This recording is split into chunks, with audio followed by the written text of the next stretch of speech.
Welcome guys in the lecture of earth magnetism. तो आपके लिए आज का दिन बहुत अच्छा होने वाला है क्योंकि आज आपको कोई भी डॉट नहीं रह जाएगा अर्थ मैग्नेटिज्म में, क्योंकि मैं हर डॉट को मैं आज करने वाला हूँ क्लियर। साथ में मैं आपको कुछ हर पॉइंट, जो पॉइंट एग्जामिनेशन के पॉइंट ऑफ व्यू से इम्पोर्टेंट है, मैं उस पर फोकस करने वाला हूँ। और ये होता ऐसा है ना कि टॉपिक के आपका अक्सर देखा गया है कि बच्चे में एक बना होता है कन्फ्यूजन कि इसमें कुछ टर्म ऐसा है जो समझ में नहीं आता है। तो मैं कोशिश करूँगा कि मैं हर कुछ आपको समझा दूँ।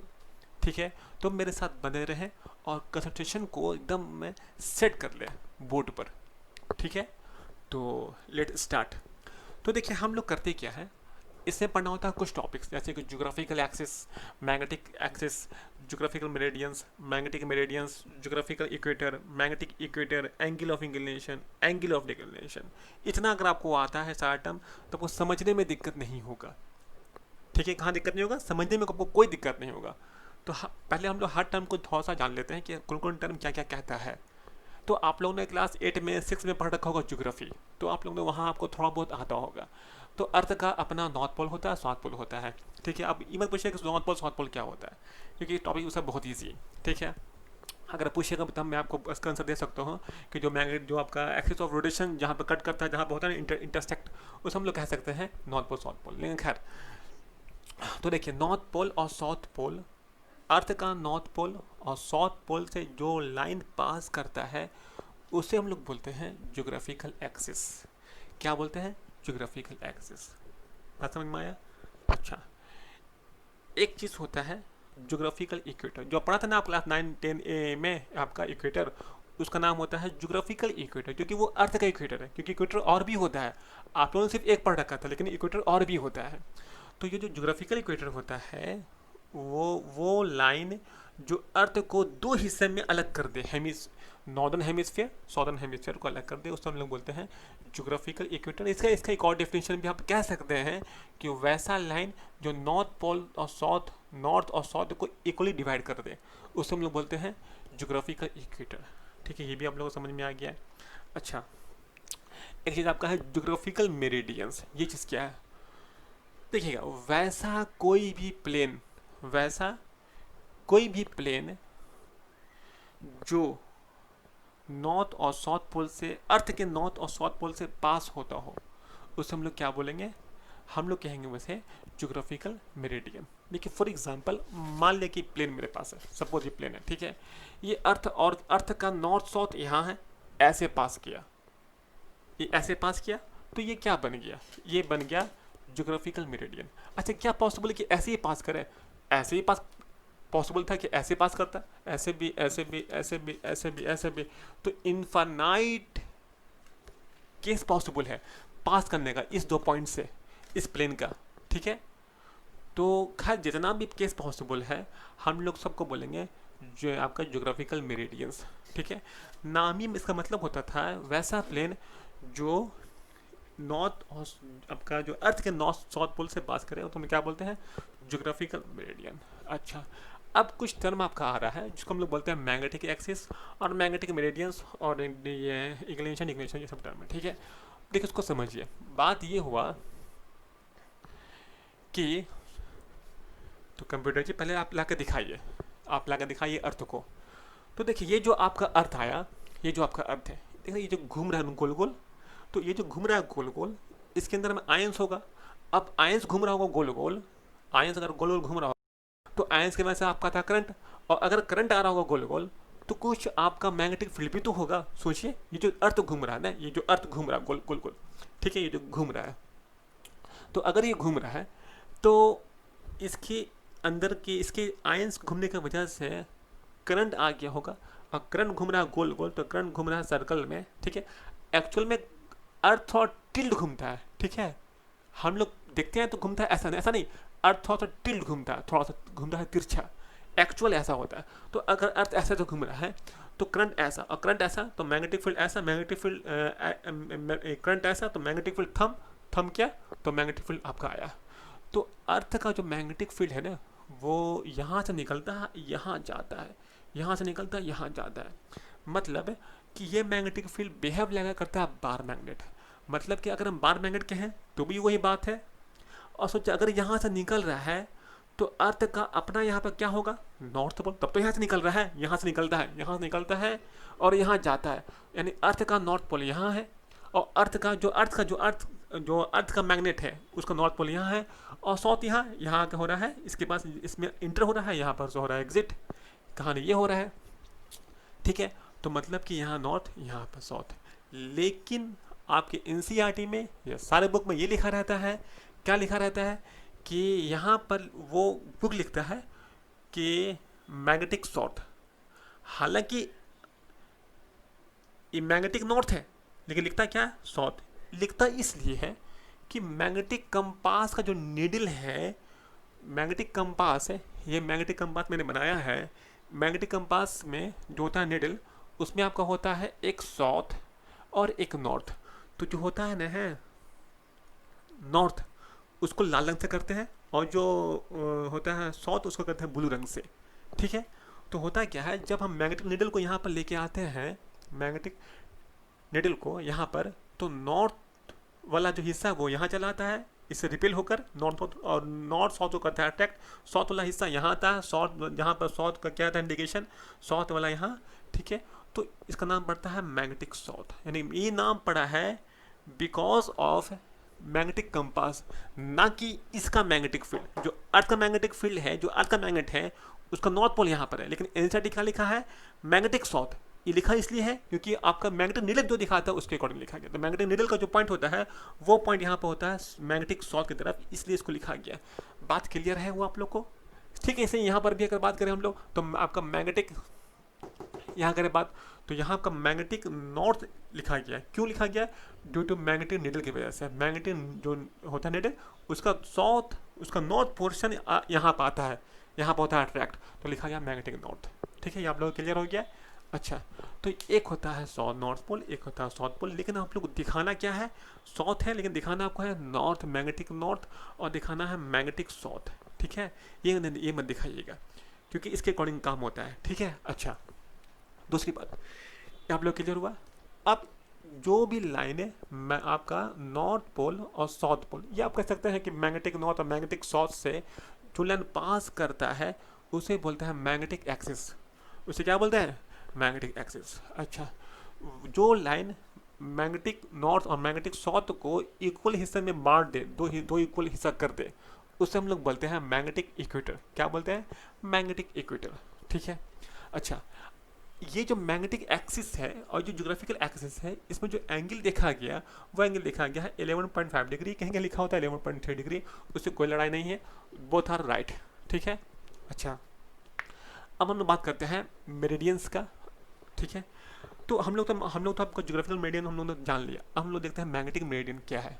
तो वैसा कोई प्लेन जो मैग्नेटिक नॉर्थ और मैग्नेटिक साउथ से पास करता हो, उसे हम लोग बोलते हैं मैग्नेटिक मेरिडियंस। देखिए, मैंने यहाँ पे दिखाया, मैंने आपका ज्योग्राफिकल जीएम, ज्योग्राफिकल मेरिडियन, मैंने ये भी दिखाया है, जो अर्थ के नॉर्थ और साउथ पोल से पास कर रहा है, और जो मैग्नेट के नॉर्थ साउथ पोल से पास कर रहा है, उसको हम लोग बोलते हैं मैग्नेटिक मेरिडियंस। मैंने ये भी दिखाया है, कोई दिक्कत। अच्छा, एक चीज़ और देखिए आप, कि अगर आप कहीं पर खड़े हुए, कहीं भी खड़े रहे, या आप ऐसे देखिए, दो पॉइंट है, इस दो पॉइंट से एक प्लेन ऐसे पास किया है, एक प्लेन ऐसे पास किया, और भी प्लेन पास कर सकता है इस दो पॉइंट से। Infinite plane can be pass from two points. एक ऐसे भी हो सकता है,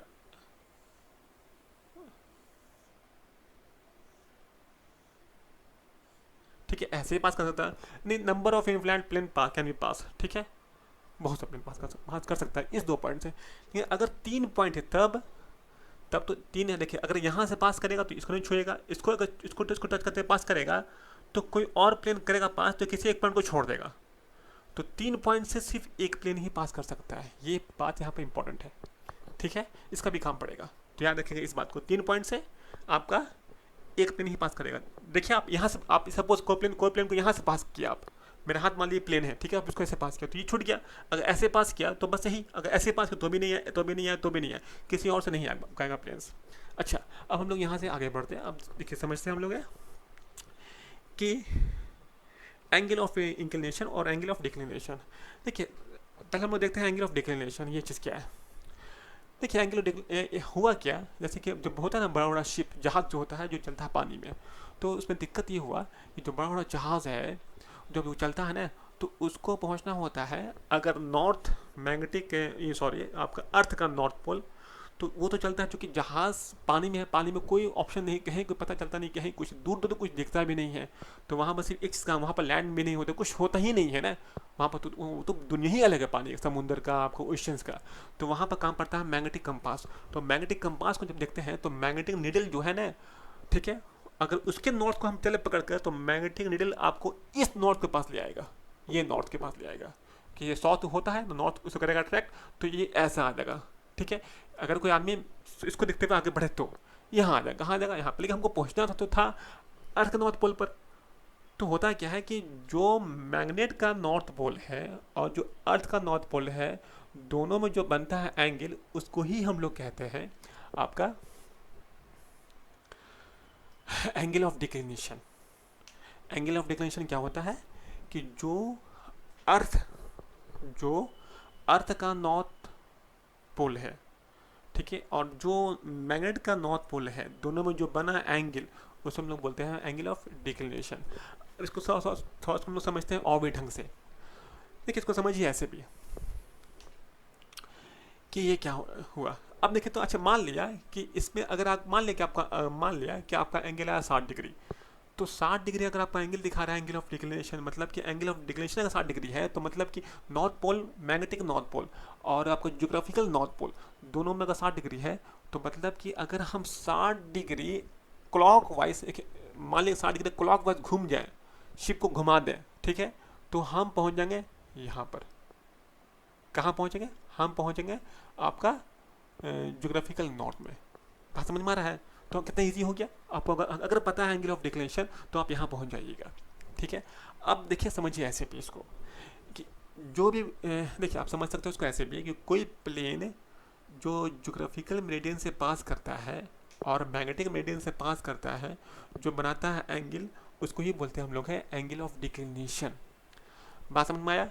अच्छा, तो अभी तो हम मन से भी प्लेन लिए हैं, लेकिन अगर हम इसको ऐसा मान लें कि जहाँ पर जो कि हमको ना पहुँचना है, तो मान लिया हम यहाँ खड़े हुए, ठीक है, हमको हमको पता करना है कितना है एंगल ऑफ डिक्लिनेशन, इस पॉइंट पर कितना है।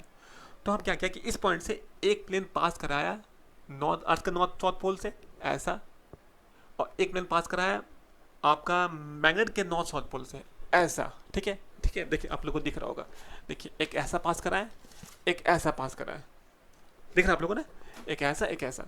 तो आप ऐसा पास कराया, ऐसा पास, तो जो एंगल आया वो आपका हुआ एंगल ऑफ डिक्लिनेशन। देखिए इस पॉइंट से एक ऐसा और एक ऐसा, इसको टच किया है, इसको टच किया है, इसको टच किया है, देखिएगा आप इन तीनों को टच किया है, इसको देखिएगा इस पॉइंट से इसको टच किया, इसको टच किया, इसको टच किया, ऐसे पास किया।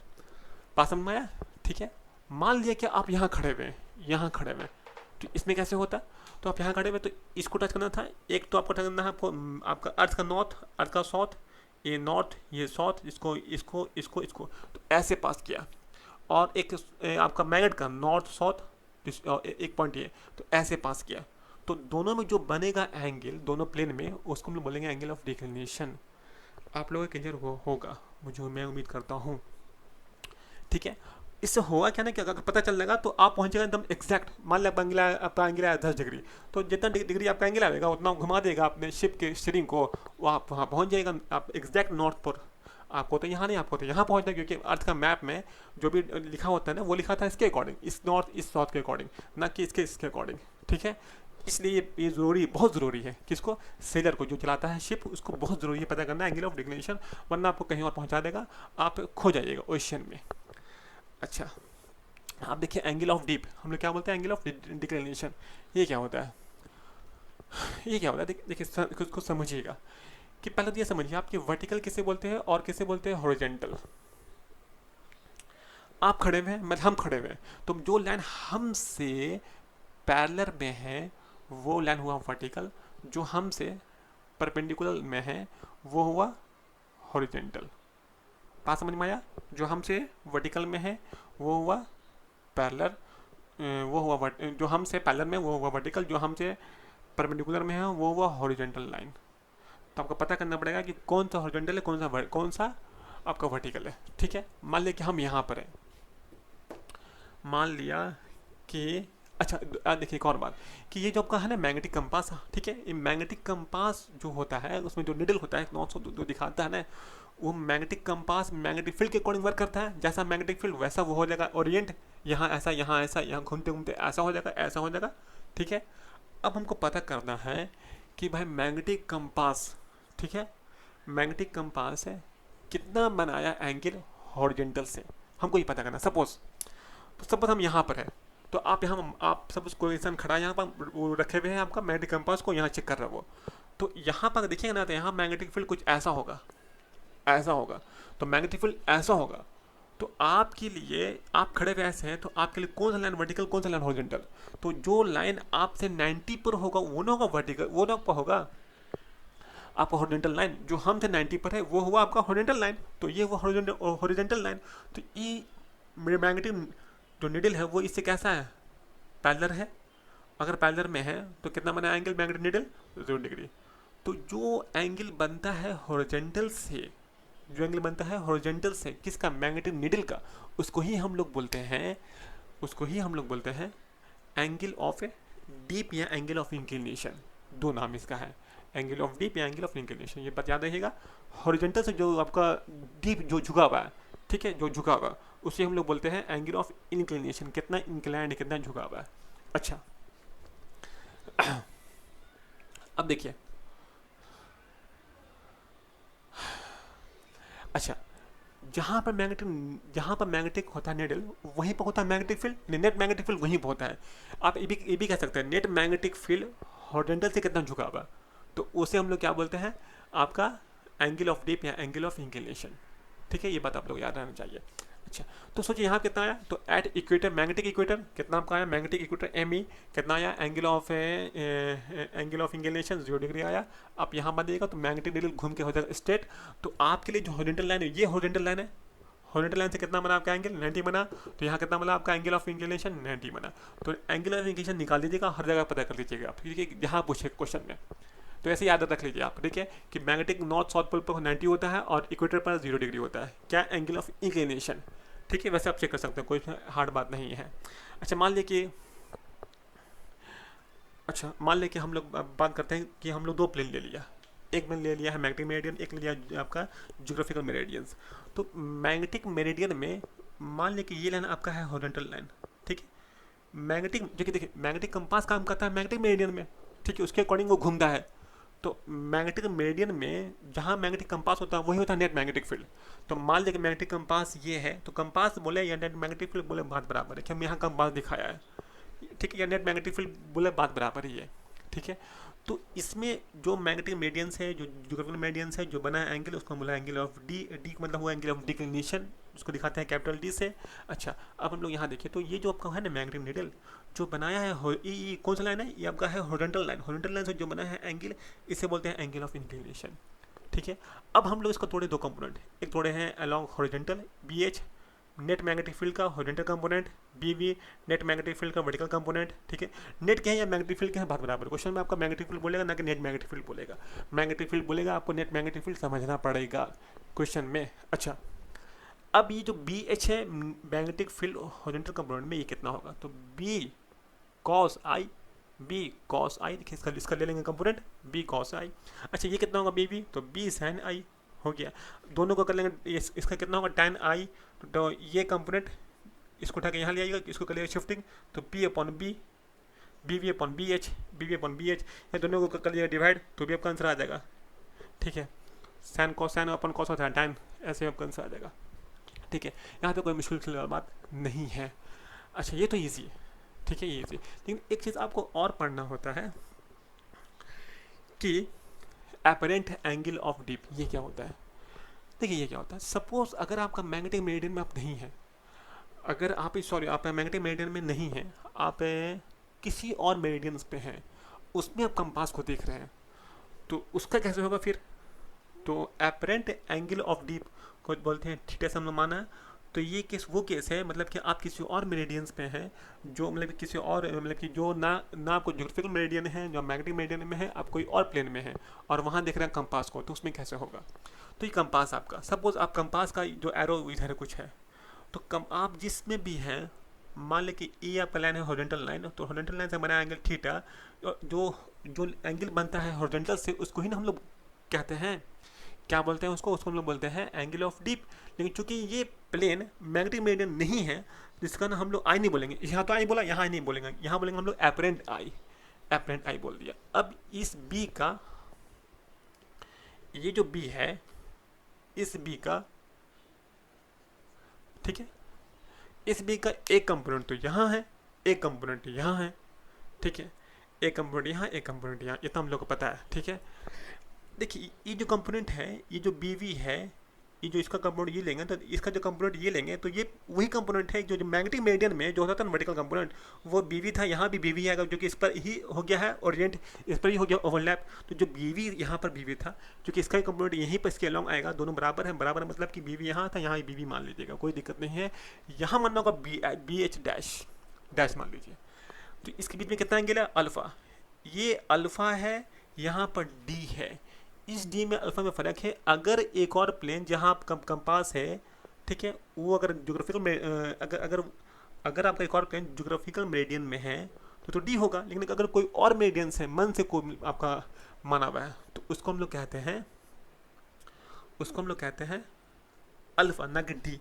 मन से माना हुआ कोई तो पता नहीं कौन सा एंगल है, तो डी। यहाँ पर डी एंगल ऑफ डिक्लिनेशन था, यहाँ पर ये डिक्लिनेशन नहीं है, ये बस अल्फा है।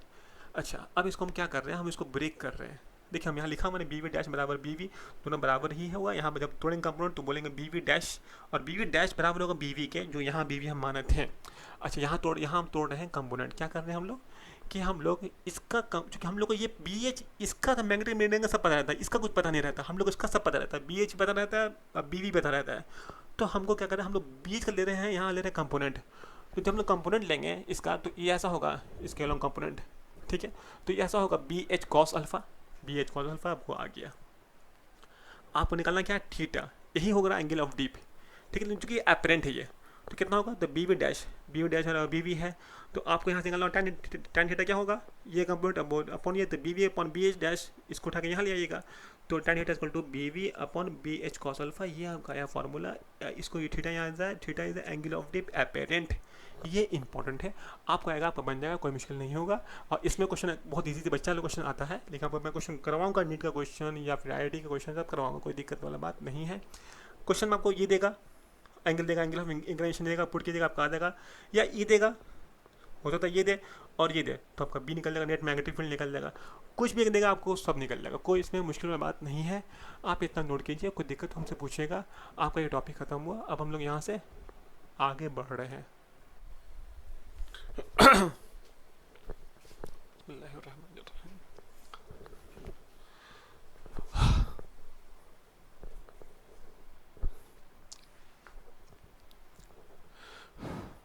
तो आप लोगों का अर्थ मैग्नेटिज्म हो गया था पूरा पूरा। अब हम लोग यहाँ से आगे बढ़ रहे हैं, हम लोग पढ़ने वाले हैं कि मैग्नेटिज्म इन अ मैटर, मतलब कि किसी मैटर में मैग्नेटिज्म कैसे होता है, क्या होता है, ये सब पढ़ने वाले हैं, ठीक है। ये टॉपिक भी हर बच्चे को या हर बुक में समझाया नहीं ढंग से, तो बच्चों को भी समझ में नहीं आ पाता ढंग से, तो मैं आपको 100% डॉट कर दूंगा क्लियर, ठीक है। कहीं कोई डॉट, क्योंकि डॉट मुझे नहीं है, तो मैं भी आपको डॉट कर दूंगा क्लियर, कहीं कोई दिक्कत है ही नहीं, ठीक है। तो आप इसको समझिएगा, मैं आपको समझाने वाला हूँ अब।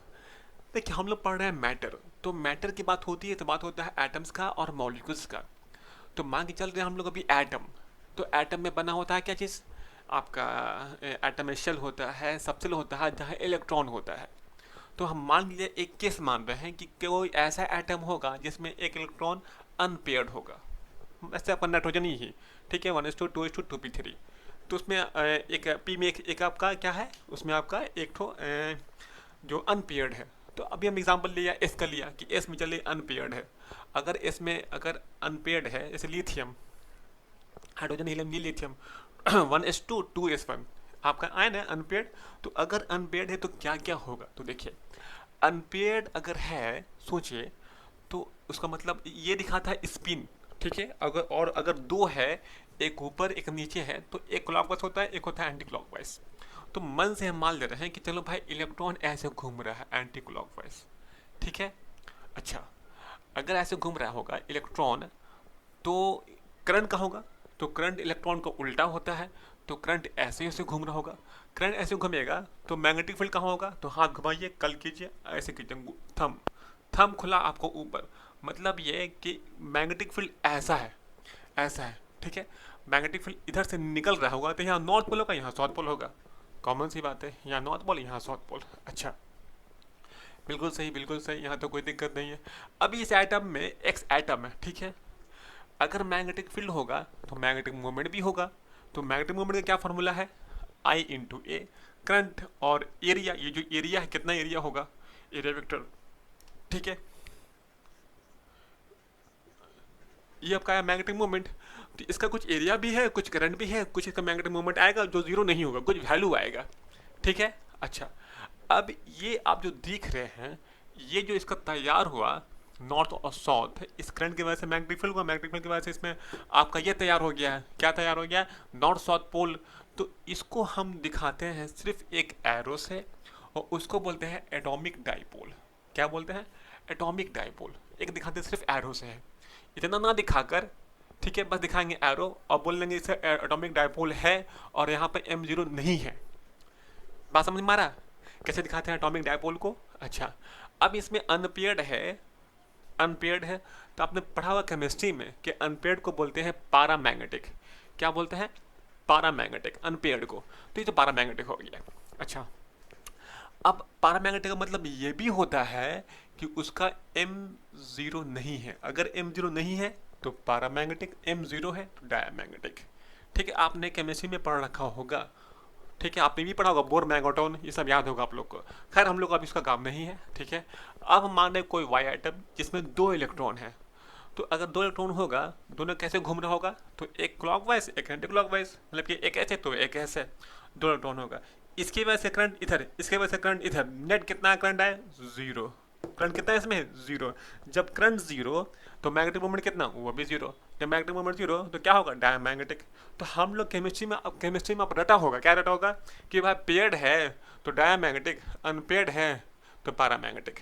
एक्चुअल में बात ये था कि पेयर्ड में मैग्नेटिक मोमेंट जीरो होता है, इसलिए डायमैग्नेटिक, और अगर मैग्नेटिक मोमेंट जीरो नहीं है तो पैरामैग्नेटिक, ठीक है। यहाँ तो कोई दिक्कत नहीं होगा आप लोग को। अब हम लोग यहाँ पर देखते हैं कि हम लोग बात कर रहे हैं कि कोई भी अनपेयर्ड ऑर्बिटल है, ठीक है, मॉलिक्यूल है, जिसको हम लोग जो आपका मैग्नेटिक फील्ड में नहीं, हम ऐसे ही बस रखे हुए हैं, तो क्या होगा? देखिए, कोई भी चीज़, कोई भी आपका मैटर के अंदर में एटम भी होगा, एटम होगा, ठीक है। तो एटम का एटॉमिक डाइपोल होता है, मैंने आपको दिखाया, ठीक है, डाइपोल। तो कभी मतलब कि सब 1:2, 2:2, 2p3 आया, सपोज एग्जांपल, तो एस में, पी में तो आपका अनपेयर, आपका पूरा आपका पेयर्ड, लेकिन पी में अनपेयर्ड भी था। तो पी में अगर अनपेयर्ड भी है तो डाइपोल भी है, मतलब कि डाइपोल हर हाल में एटॉमिक डाइपोल होगा किसी मैटर में, ठीक है। आपका एटॉमिक डाइपोल होगा, तो एटॉमिक डाइपोल को दिखाते हैं ऐसे ऐसे ऐसे दिखाते हैं, एरो से है, दिखाए ना, एरो से, एरो से। तो कुछ ऐसे भी होगा, कुछ ऐसे भी, लेकिन यहाँ पर होता क्या है कि देखिए, अगर कोई मैग्नेटिक फील्ड नहीं है तो अंदर में ऐसा अरेंजमेंट होता है किसी मैटर में, ऐसा अरेंजमेंट होता है कि नेट मैग्नेटिक मोमेंट जीरो हो जाता है। पीछे कैसे, ऊपर है तो नीचे भी, ऐसे है तो ऐसे भी, नेट मैग्नेटिक जो होता है, नेट मैग्नेटिक मोमेंट वो जीरो होता है। मतलब कि ये जो चीज़ है, इस अगर इसके अंदर में मैग्नेटिक प्रॉपर्टी नहीं है, ठीक है, अगर मैग्नेटिक मोमेंट जीरो है तो मतलब कि मैग्नेटिक प्रॉपर्टी नहीं है। अच्छा, अब हम लोग बात करते हैं यहाँ पर, देखिए, अगर बात करें कि किसी मैटर को आप डाल दिया है in presence of magnetic field, तब क्या होगा?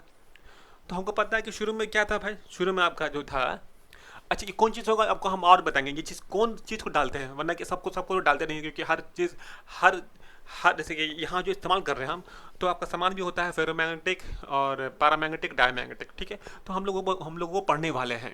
अभी हम मांग चले कि हम लोग लेके चल रहे हैं कोई एक अनजान सा मैटर, ठीक है, कुछ लेके चल रहा है, तो इसमें लेके चल रहे हैं। इसमें जो अभी जो अरेंजमेंट था, जहाँ था एटॉमिक डाइपोल का, ठीक है। देखिए, तो एटॉमिक डाइपोल में आप कह सकते हैं ना कि ये जो एरो होता है ये नॉर्थ होता है, और जो बॉटम होता है वो साउथ होता है, ठीक है। ये एटॉमिक डायपोल में एरो दिखाता है नॉर्थ और ये दिखाता है साउथ। ठीक है, आपने पढ़ा होगा, ये पढ़ा था मैग्नेटिक नीडल, वहाँ भी एरो दिखाता है नॉर्थ और ये दिखाता है साउथ, बोथ आर राइट। अच्छा, अब देखिए यहाँ हम लोग समझते हैं बात को, किसी चीज़ को जैसे अभी इसका आपका एटॉमिक का नेट मैग्नेटिक मोमेंट 0 है, इस चीज़ में आपका ऐसा अरेंजमेंट है बिना कोई मैग्नेटिक फील्ड दिए। अब हम डाल रहे हैं मैग्नेटिक फील्ड में इसको, अगर मैग्नेटिक फील्ड इधर से है तो मतलब कि यहाँ नॉर्थ पोल है और यहाँ साउथ पोल है। अगर मैग्नेटिक फील्ड यहाँ से जा रहा है तो मैग्नेटिक फील्ड कहाँ से आपका निकला होगा, तो नॉर्थ, यहाँ नॉर्थ पोल है, यहाँ साउथ पोल है, ये खुद से कीजिए अंडरस्टूड। तो नॉर्थ पोल जो है वो साउथ को करेगा अट्रैक्ट, तो ये साउथ है, ये नॉर्थ है, अट्रैक्ट किया, बात समझ में आ रहा है। तो जो डायपोल जहाँ तक घुमा हुआ था ना, सबको कर दिया सीधा, कोई ऐसे था तो उसको खींच के ऐसे कर दिया, जो ऐसे था उसको सबको खींच के, अगर देखिए ऐसे है सपोज, ये आपको साउथ है, नॉर्थ है, तो नॉर्थ साउथ को खींच के ऐसे कर दिया, सब डायपोल जो है वो अरेंज हो गया। कहाँ हो गया अरेंज? Along magnetic field. अब जो मैग्नेटिक मूवमेंट है वो कुछ है, जीरो नहीं है, ठीक है, क्योंकि कुछ ये तो आपका अरेंज नहीं है, लेकिन इसकी वजह से कुछ हो ना हो, लेकिन इसकी वजह से कुछ ना कुछ है इसके वजह से। ये जो अंदर में जो अरेंज हुआ है, तो अंदर में कुछ मैग्नेटिक प्रॉपर्टी आ गया है, और कुछ चूंकि अंदर में आपका डायपोल मोमेंट कुछ आ गया है, वो जीरो नहीं है, कुछ आ गया है, तो जो अंदर में मैग्नेटिक प्रॉपर्टी आया है उसको बोलते हैं आई। क्या बोलते हैं? उसको दिखाते हैं आई से है, आई इंटरनल मैग्नेटिक फील्ड, जो ये क्या जनरेट, उसको दिखा है आई से। अब बाहर को जो मैग्नेटिक फील्ड है जिसको हम बी बोल रहे हैं, आपका एनसीईआरटी में और बुक में इसको एच बोला है, ठीक है, एच बोलिए या बी बोलिए, उससे कोई ऐसा नहीं है, कोई इसमें इख्तलाफ नहीं है, दोनों ही सही है, बोथ आर राइट। अच्छा, अब जो देखिए इंड्यूस मैग्नेटिक फील्ड हुआ उसको हम लोग कहा आई, जो पैदा हुआ है इसके जो अरेंजमेंट हुआ डायपोल का उसमें जो पैदा हुआ आई उसको हम लोग बोला आई। अच्छा, ये आई होता है क्या है? तो देखिए यूनिट वॉल्यूम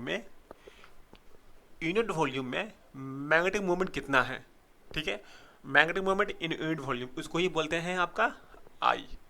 मतलब आई क्या होता है कि किसी यूनिट वॉल्यूम में, ऐसे कोई भी आपके पास सामान है, उस सामान में यूनिट वॉल्यूम में कितना मैग्नेटिक मूवमेंट है, वही होता है आपका आई, ठीक है। अब आई का हम लोग क्या होगा आपका यूनिट, तो एम्पेयर पर मीटर। ये कैसे होगा? इसका मैग्नेटिक मूवमेंट का होता है करंट इंटू, इसका होता था आई इंटू ए, करंट इंटू एरिया, तो करंट इंटू एरिया, इसका वॉल्यूम का होता है लेंथ इंटू एरिया, तो एरिया से एरिया वो कैंसिल, तो एक लेंथ बचा, तो एम्पेयर पर मीटर, ठीक है। ऐसे इसका काम पड़ता है, याद है तो अच्छी बात, नहीं याद है तो कोई बात नहीं है, आपका ये फॉर्मूला, ठीक है। अच्छा, यहाँ पे एम क्या, मैग्नेटिक मोमेंट, वे क्या, वॉल्यूम ऑफ सब्सटेंस, आई क्या है आपका इंड्यूस मैग्नेटिक फील्ड, ठीक है।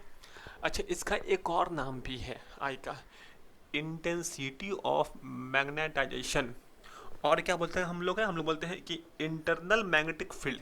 ये आई तो इंटरनल मैग्नेटिक फील्ड है जो इंड्यूस हुआ, ठीक है, इंटरनल मैग्नेटिक फील्ड जो इंड्यूस हुआ, ठीक है, इंटरनल मैग्नेटिक फील्ड। और ये क्या है कि इंटेंसिटी ऑफ, यानी कि इस समान अगर 10 टेस्ला इंड्यूस हुआ है, तो यही ना इसको हुआ इंटेंसिटी, कि मैग्नेटिक फील्ड रखने पर 10 टेस्ला इसमें पैदा हो रहा है, तो 10 टेस्ला, तो इंटेंसिटी का मतलब हुआ इसका, उसको ऐसे याद रखिएगा कि कितना ताकत, कितना उसके अंदर अपने अंदर कैपेसिटी है कि वो आपका मैग्नेटिक गुण लेके आ रहा है, ठीक है। तो इंटेंसिटी ऑफ मैग्नेटाइजेशन, उसको हम लोग आई को बोलते हैं, ठीक है। अच्छा, अभी एच का, तो एच जो है वो बाहर का मैग्नेटिक फील्ड है, बी एक्सटर्नल, आपका एक्सटर्नल, ये जो क्या है ये आपका है एक्सटर्नल, यही तो है।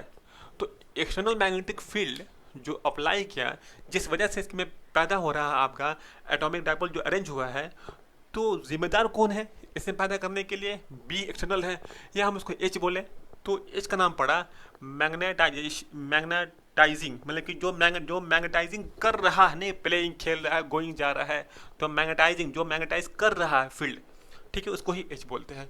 या इसका एक और नाम भी है कि एक्सटर्नल मैग्नेटिक फील्ड, इसका एक और नाम भी है, ठीक है।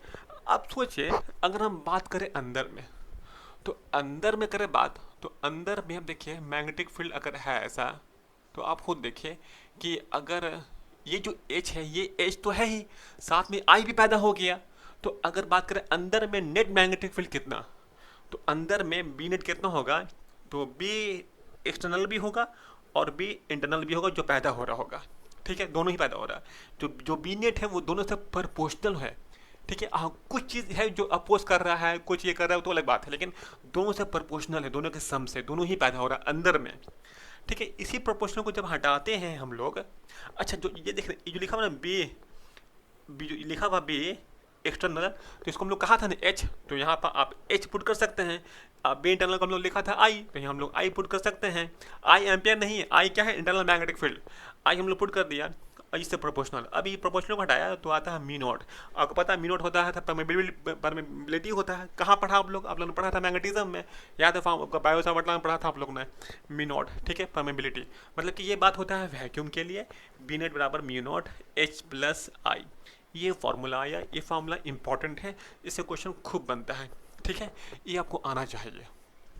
अच्छा, अब एक चीज़ और देखिए, ये जो अंदर में जो पैदा हो रहा है मैग्नेटिक फील्ड, जो ये डिपेंड करता है कि बाहर का मैग्नेटिक फील्ड कितना आपने लगाया, जितना लगाइएगा उतना अंदर में पैदा होगा। तो आई जो है वो एच से प्रोपोर्शनल है, जितना एच होगा उतना अंदर में पैदा होगा, जितना मैग्नेटिक फील्ड होगा सब उतना होगा, सब उतना अरेंज होगा, सब डायपोल, और जितना अरेंज होगा उतना उतना डिपेंड कर रहा है आपका एच पर।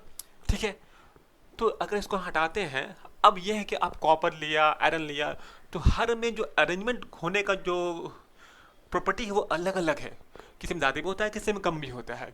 ठीक है, तो ये जो इसको हटाएं, तो हम लोग लेके आए एक मटेरियल का जो प्रॉपर्टी होता है उसको लेके आए, और उसको हम लोग कहते हैं मैग्नेटिक सब, देखिए इसको हम लोग बोलते हैं मैग्नेटिक ससेप्टिबिलिटी। ठीक है, क्या बोलते हैं, मैग्नेटिक ससेप्टिबिलिटी इसको बोलते हैं। इसका नाम होता है जीटा। ठीक है, जीटा को हम लोग, मैंने यहाँ पर लिख भी दिया है कि कोई मटेरियल कितना मैग्नेटाइज हो रहा है या हो सकता है उसके अंदर में, वो जीटा का मतलब वही हुआ। जीटा अगर ज़्यादा है तो मतलब कि वो ज़्यादा आपका मैग्नेटाइज हो जाएगा, कम है तो वो कम होगा मैग्नेटाइज। ठीक है, अब ये जो आई का वैल्यू आया x zeta into H, zeta को यहाँ पर रखिए। अब वैल्यू ऑफ आई को अगर यहाँ डाल दें एक्स इंटू एच, तो x into H, x into H, तो एच आपका निकल रहा कॉमन, तो एच को कर दिया बाहर, तो mu not H one plus zeta, ये फार्मूला आया इन टर्म्स ऑफ जीटा, ये फार्मूला आया इन टर्म्स ऑफ आई। दो फार्मूला काम का है, एक इन टर्म्स ऑफ जीटा, एक इन टर्म्स ऑफ आई। अच्छा, बुक में लिखा रहता है सिर्फ बी, ये लिखा नहीं रहेगा बी नेट। बी नेट हम लिखा है समझाने के लिए कि जहाँ बी लिखा हुआ है वहाँ समझिएगा नेट मैग्नेटिक फील्ड। क्या समझिएगा, नेट मैग्नेटिक फील्ड। अच्छा, अगर सोचिए, अगर हम बात करें फॉर वैक्यूम, किसके लिए, फॉर वैक्यूम, तो वैक्यूम के लिए अगर हम बात करें वैक्यूम में मतलब कि कोई मटेरियल है ही नहीं, सिर्फ मैग्नेटिक फील्ड है।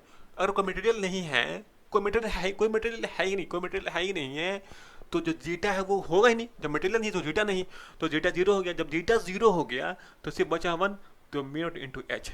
मतलब कि अगर बात करें वैक्यूम के लिए तो mu naught into H formula आया बी नेट का, तो बी लिखा रहेगा आपको बुक में। ठीक है, mu not H for vacuum, mu not H. अच्छा, अगर बात करें फॉर मीडियम, कितना होगा, for medium M for medium mu not H, medium में नेट मैग्नेटिक फील्ड कितना होगा, तो यहाँ पर वैक्यूम के लिए म्यू नॉट था और मीडियम के लिए होगा म्यू एम इंटू एच। ठीक है, अब आप ज़रा से इसको कीजिए कंपेयर, इस फॉर्मूले, ये जो फार्मूला लिखा आप है इसको कीजिए कंपेयर इस फॉर्मूले से।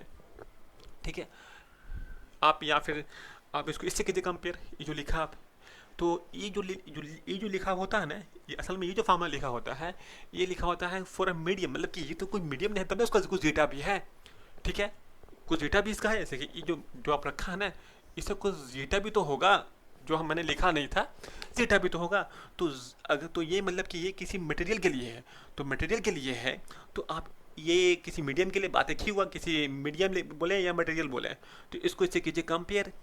तो एच के बाद यहाँ पर क्या है, एच के बाद है आपका म्यू नॉट है, वन प्लस है, जीटा है, एच के अलावा देखिए इसको इससे कीजिए कंपेयर, तो वैल्यू ऑफ म्यू एम आ रहा है mu naught one plus zeta आ रहा है, तो मतलब वैल्यू ऑफ म्यू एम आ रहा है mu naught one plus zeta आ रहा है, इसको से कंपेयर क्या हो, निकाल लिया। तो ये पूछता है ऐसे ई देगा पूछ लेगा म्यू एम कितना बताइए भाई, आप किसी मीडियम में आपका मैग्नेटिक प्रोबेबिलिटी कितना होगा, तो निकल लगा, ये देगा आंसर आ गया, कोई मुश्किल इसमें है नहीं। अच्छा, अगर हम लोग बात करें कि भाई ये जो म्यू एम का फार्मूला फिर क्या रहा फार्मूला ऑफ म्यू, तो आपने मतलब पढ़ा होगा किसी मीडियम में mu not into mu R होता है, म्यू आर होता था रिलेटिव परमिबिलिटी, ठीक है, आपको ये भी याद होगा। तो अब देखिए यहाँ से इसको कीजिए कंपेयर, कि यहाँ से देखिए वैल्यू ऑफ म्यू आर क्या आ रहा है, तो म्यू नॉट के बाद क्या है, ये वैल्यू है, तो यही value value of mu R का है, तो म्यू आर कितना है 1 प्लस जीटा, तो एक तो ये भी पूछता है, और इसको उठा के यहाँ कर दीजिएगा, तो वैल्यू ऑफ जीटा कितना है in terms of mu R, कितना आया, तो आपका आया है म्यू आर माइनस 1, ये वैल्यू भी बहुत काम का है, ठीक है। जितना काम का मैंने सबको घेर दिया है, सब आपको आना चाहिए, सब इजी है, यानी ये देगा मैंने आपका रिलेटिव परमिबिलिटी दे देगा, पूछने का बोलते हैं find the value of zeta, तो निकाल दीजिएगा, इसमें कोई ऐसा मुश्किल वाला बात नहीं है।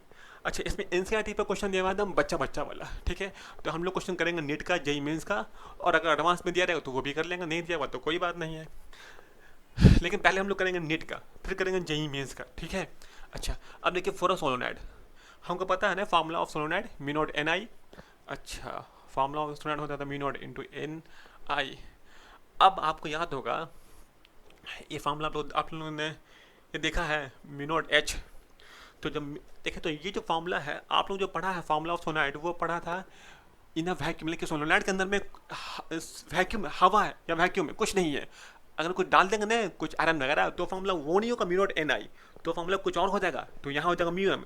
आप जो पढ़ रखा हुआ है मैग्नेटिज्म, आपको मैग्नेटिक फील्ड में ये सब टॉपिक्स है, तो उसमें ये माना गया था कि अंदर में हवा है या वैक्यूम है, ठीक है।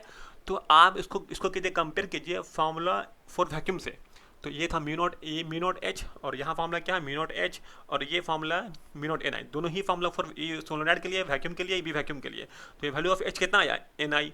जब आपको एच आ गया तो आपको देखिए तो फार्मूला है आपका है रिलेशन आपका इसमें देखिए तो एच आपको आ गया एन आई, तो आई कितना होगा एक्स इंटू एच, तो x into H N I, N number of turns, I current, X zeta, तो इन्हें आपका आई भी निकल गया। मतलब कि अगर आप क्या कीजिएगा, आप सिर्फ कर लीजिएगा कंपेयर, आपका हर क्वेश्चन का एच जो भी होगा मैग्नेटिक एक्सटर्नल मैग्नेटिक फील्ड, आई इंटरनल मैग्नेटिक फील्ड, सब कुछ निकल जाएगा। बात समझ में आ रहा? तो टॉपिक में कोई ऐसा मुश्किल वाला नहीं चीज़ नहीं है, ईजी है, ठीक है। हम लोग इसको करते, तो देखिए अब हम लोग पढ़ने जा रहे हैं types of material on the basis of magnetic property, लेकिन मैग्नेटिक प्रॉपर्टी क्या होता है, जैसे कि suppose magnetic moment magnetic property है, ठीक है, मैग्नेटिक फील्ड ये भी मैग्नेटिक प्रॉपर्टी है, तो मैग्नेटिक प्रॉपर्टी के अनुसार कैसा कैसा मटेरियल होता है हम लोग ये पढ़ेंगे आज, ठीक है। तो बिना आपका टाइम वेस्ट किए मैं शुरू करता हूँ, और मैंने इसको ऐसा बनाया है कि आपको ईजी हो समझने में, ईजी हो समझने में, ठीक है। तो मैंने इसे ग्राफिकल व्यू में करके कर दिया है, और मैंने एक साथ 12 भी डाया भी 12 भी और फेरो में मैंने एक साथ ख़त्म मैं करूँगा एक साथ, ठीक है। तो हम लोग शुरू करते हैं। इस साइड में लिखा हुआ आपका जो भी होगा वो लिखा हुआ आपका होगा प्रॉपर्टीज़, ठीक है। यहाँ पर आपका लिखा होगा प्रॉपर्टीज़, और यहाँ लिखा हुआ है कि डायमैग्नेटिक, पैरामैग्नेटिक, फेरोमैग्नेटिक। तो पहला जो बात कर रहे हैं हम लोग, पहला कॉस जो बोलिए आप, वो लिखा हुआ कॉज ऑफ मैग्नेटिज्म, मतलब कि मैग्नेटिज्म होने का क्या कारण, ये इसको डायमैग्नेटिक को, पारा को और फेरो को, तो सोचिए क्या कारण है। तो कारण ये था, मैंने आपको वहाँ ही पढ़ाया था कि इसका जो इलेक्ट्रॉन वो होता है पेयर्ड, तो इलेक्ट्रॉन पेयर्ड होता है तो मैग्नेटिक मोमेंट जीरो होता है, ठीक है। क्योंकि इलेक्ट्रॉन पेयर होगा तो एक डायपोल ऊपर एक डायपोल नीचे होगा, एक डायपोल ऊपर नीचे होगा तो कट के जीरो आ जाएगा, तो आंसर कितना होगा जीरो होगा, ठीक है। तो डायमैग्नेटिक सब्सटेंस जो होता है उसमें इलेक्ट्रॉन पेयर्ड में होता है और नेट मैग्नेटिक मोमेंट जीरो होता है, ठीक है। अब यहाँ आ जाइए, ये क्या है आपका नेट मैग्नेटिक मोमेंट है, ठीक है। अच्छा, अब यहाँ बात करें तो पारा में क्या होता था, पारा में क्या था आपको कि पारा में एक इलेक्ट्रॉन अनपेयर्ड हुआ, एक इलेक्ट्रॉन अनपेयर्ड हो गया, तो अगर इलेक्ट्रॉन अनपेयर्ड है तो मतलब है कि वो पारा है, क्योंकि अगर अनपेयर्ड होगा तो वो घूमेगा तो करंट होगा तो मैग्नेटिक मूवमेंट भी होगा, ठीक है। तो वो जो अगर मैग्नेटिक मूवमेंट होगा तो करंट घूमेगा तो आपका मैग्नेटिक फील्ड होगा, मैग्नेटिक फील्ड होगा तो डायपोल होगा, नॉर्थ पोल साउथ पोल होगा। तो हम लोग ने मैंने आपको ये सब पढ़ा दिया है, ठीक है, लास्ट लेक्चर में। तो अब हम लोग इसका मतलब ये है कि डायपोल उसमें एग्जिस्ट करेगा, किसमें, पारा में। इसमें डायपोल इसमें भी, लेकिन नेट डायपोल जीरो है, यहाँ पर डायपोल है, देखिए, ठीक है, सेम डायरेक्शन में डायपोल है। तो आपको पकड़ना होगा मैग्नेटिक मूवमेंट से, देखिए मैग्नेटिक मूवमेंट जीरो तो डायमैग्नेटिक, मैग्नेटिक मूवमेंट जीरो नहीं है तो पैरामैग्नेटिक, ठीक है। आपको यहाँ से पकड़ना होगा। अब फेरोमैग्नेटिक में तो जो पारा का क्वालिटी होता है वही फेरो का भी होता है, बस ज़रा सा फ़र्क है। जो फ़र्क है हम लोग आपको पढ़ाएंगे जो क्या फ़र्क है। देखिए यहाँ क्या होता है, यहाँ भी सेम चीज़ है कि मैग्नेटिक जो आपका मैग्नेटिक मोमेंट है वो ज़ीरो नहीं होता है, और यहाँ भी आपका जो आपका डाइपोल है वो एक डायरेक्शन में रहता है, उल्टा में नहीं होता कि कट के ज़ीरो हो जाए। ठीक है, देखिए एक उल्टा एक ऊपर नीचे, मतलब कि आपका एंटी ऑर्डर में नहीं रहता है, सेम ऑर्डर में रहता है।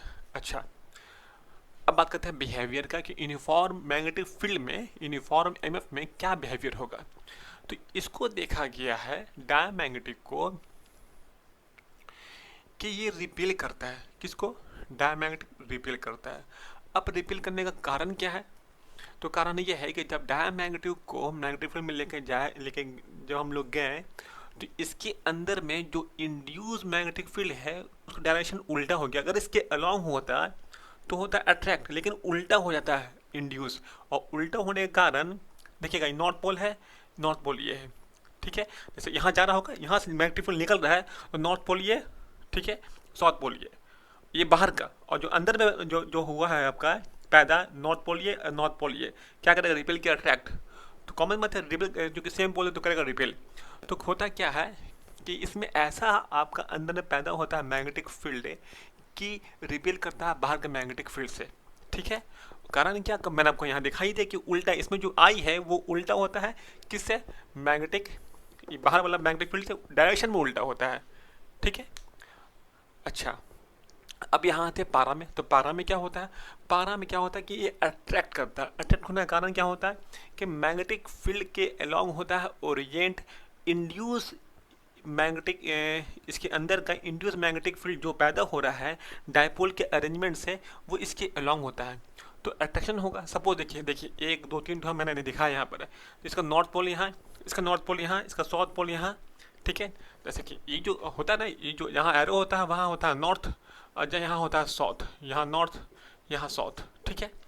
तो देखिए बात समझिए कि अगर मैग्नेटिक फील्ड के अलोंग अगर ओरिएंट हो जाए, ठीक है, अगर ओरिएंट हो जाए तो सपोर्ट, मैग्नेटिक फील्ड को सपोर्ट कर गया तो ये बड़ी अट्रैक्ट होगा, और अगर इसके अलोंग उल्टा हो गया का ओरिएंट तो रिपेल होगा।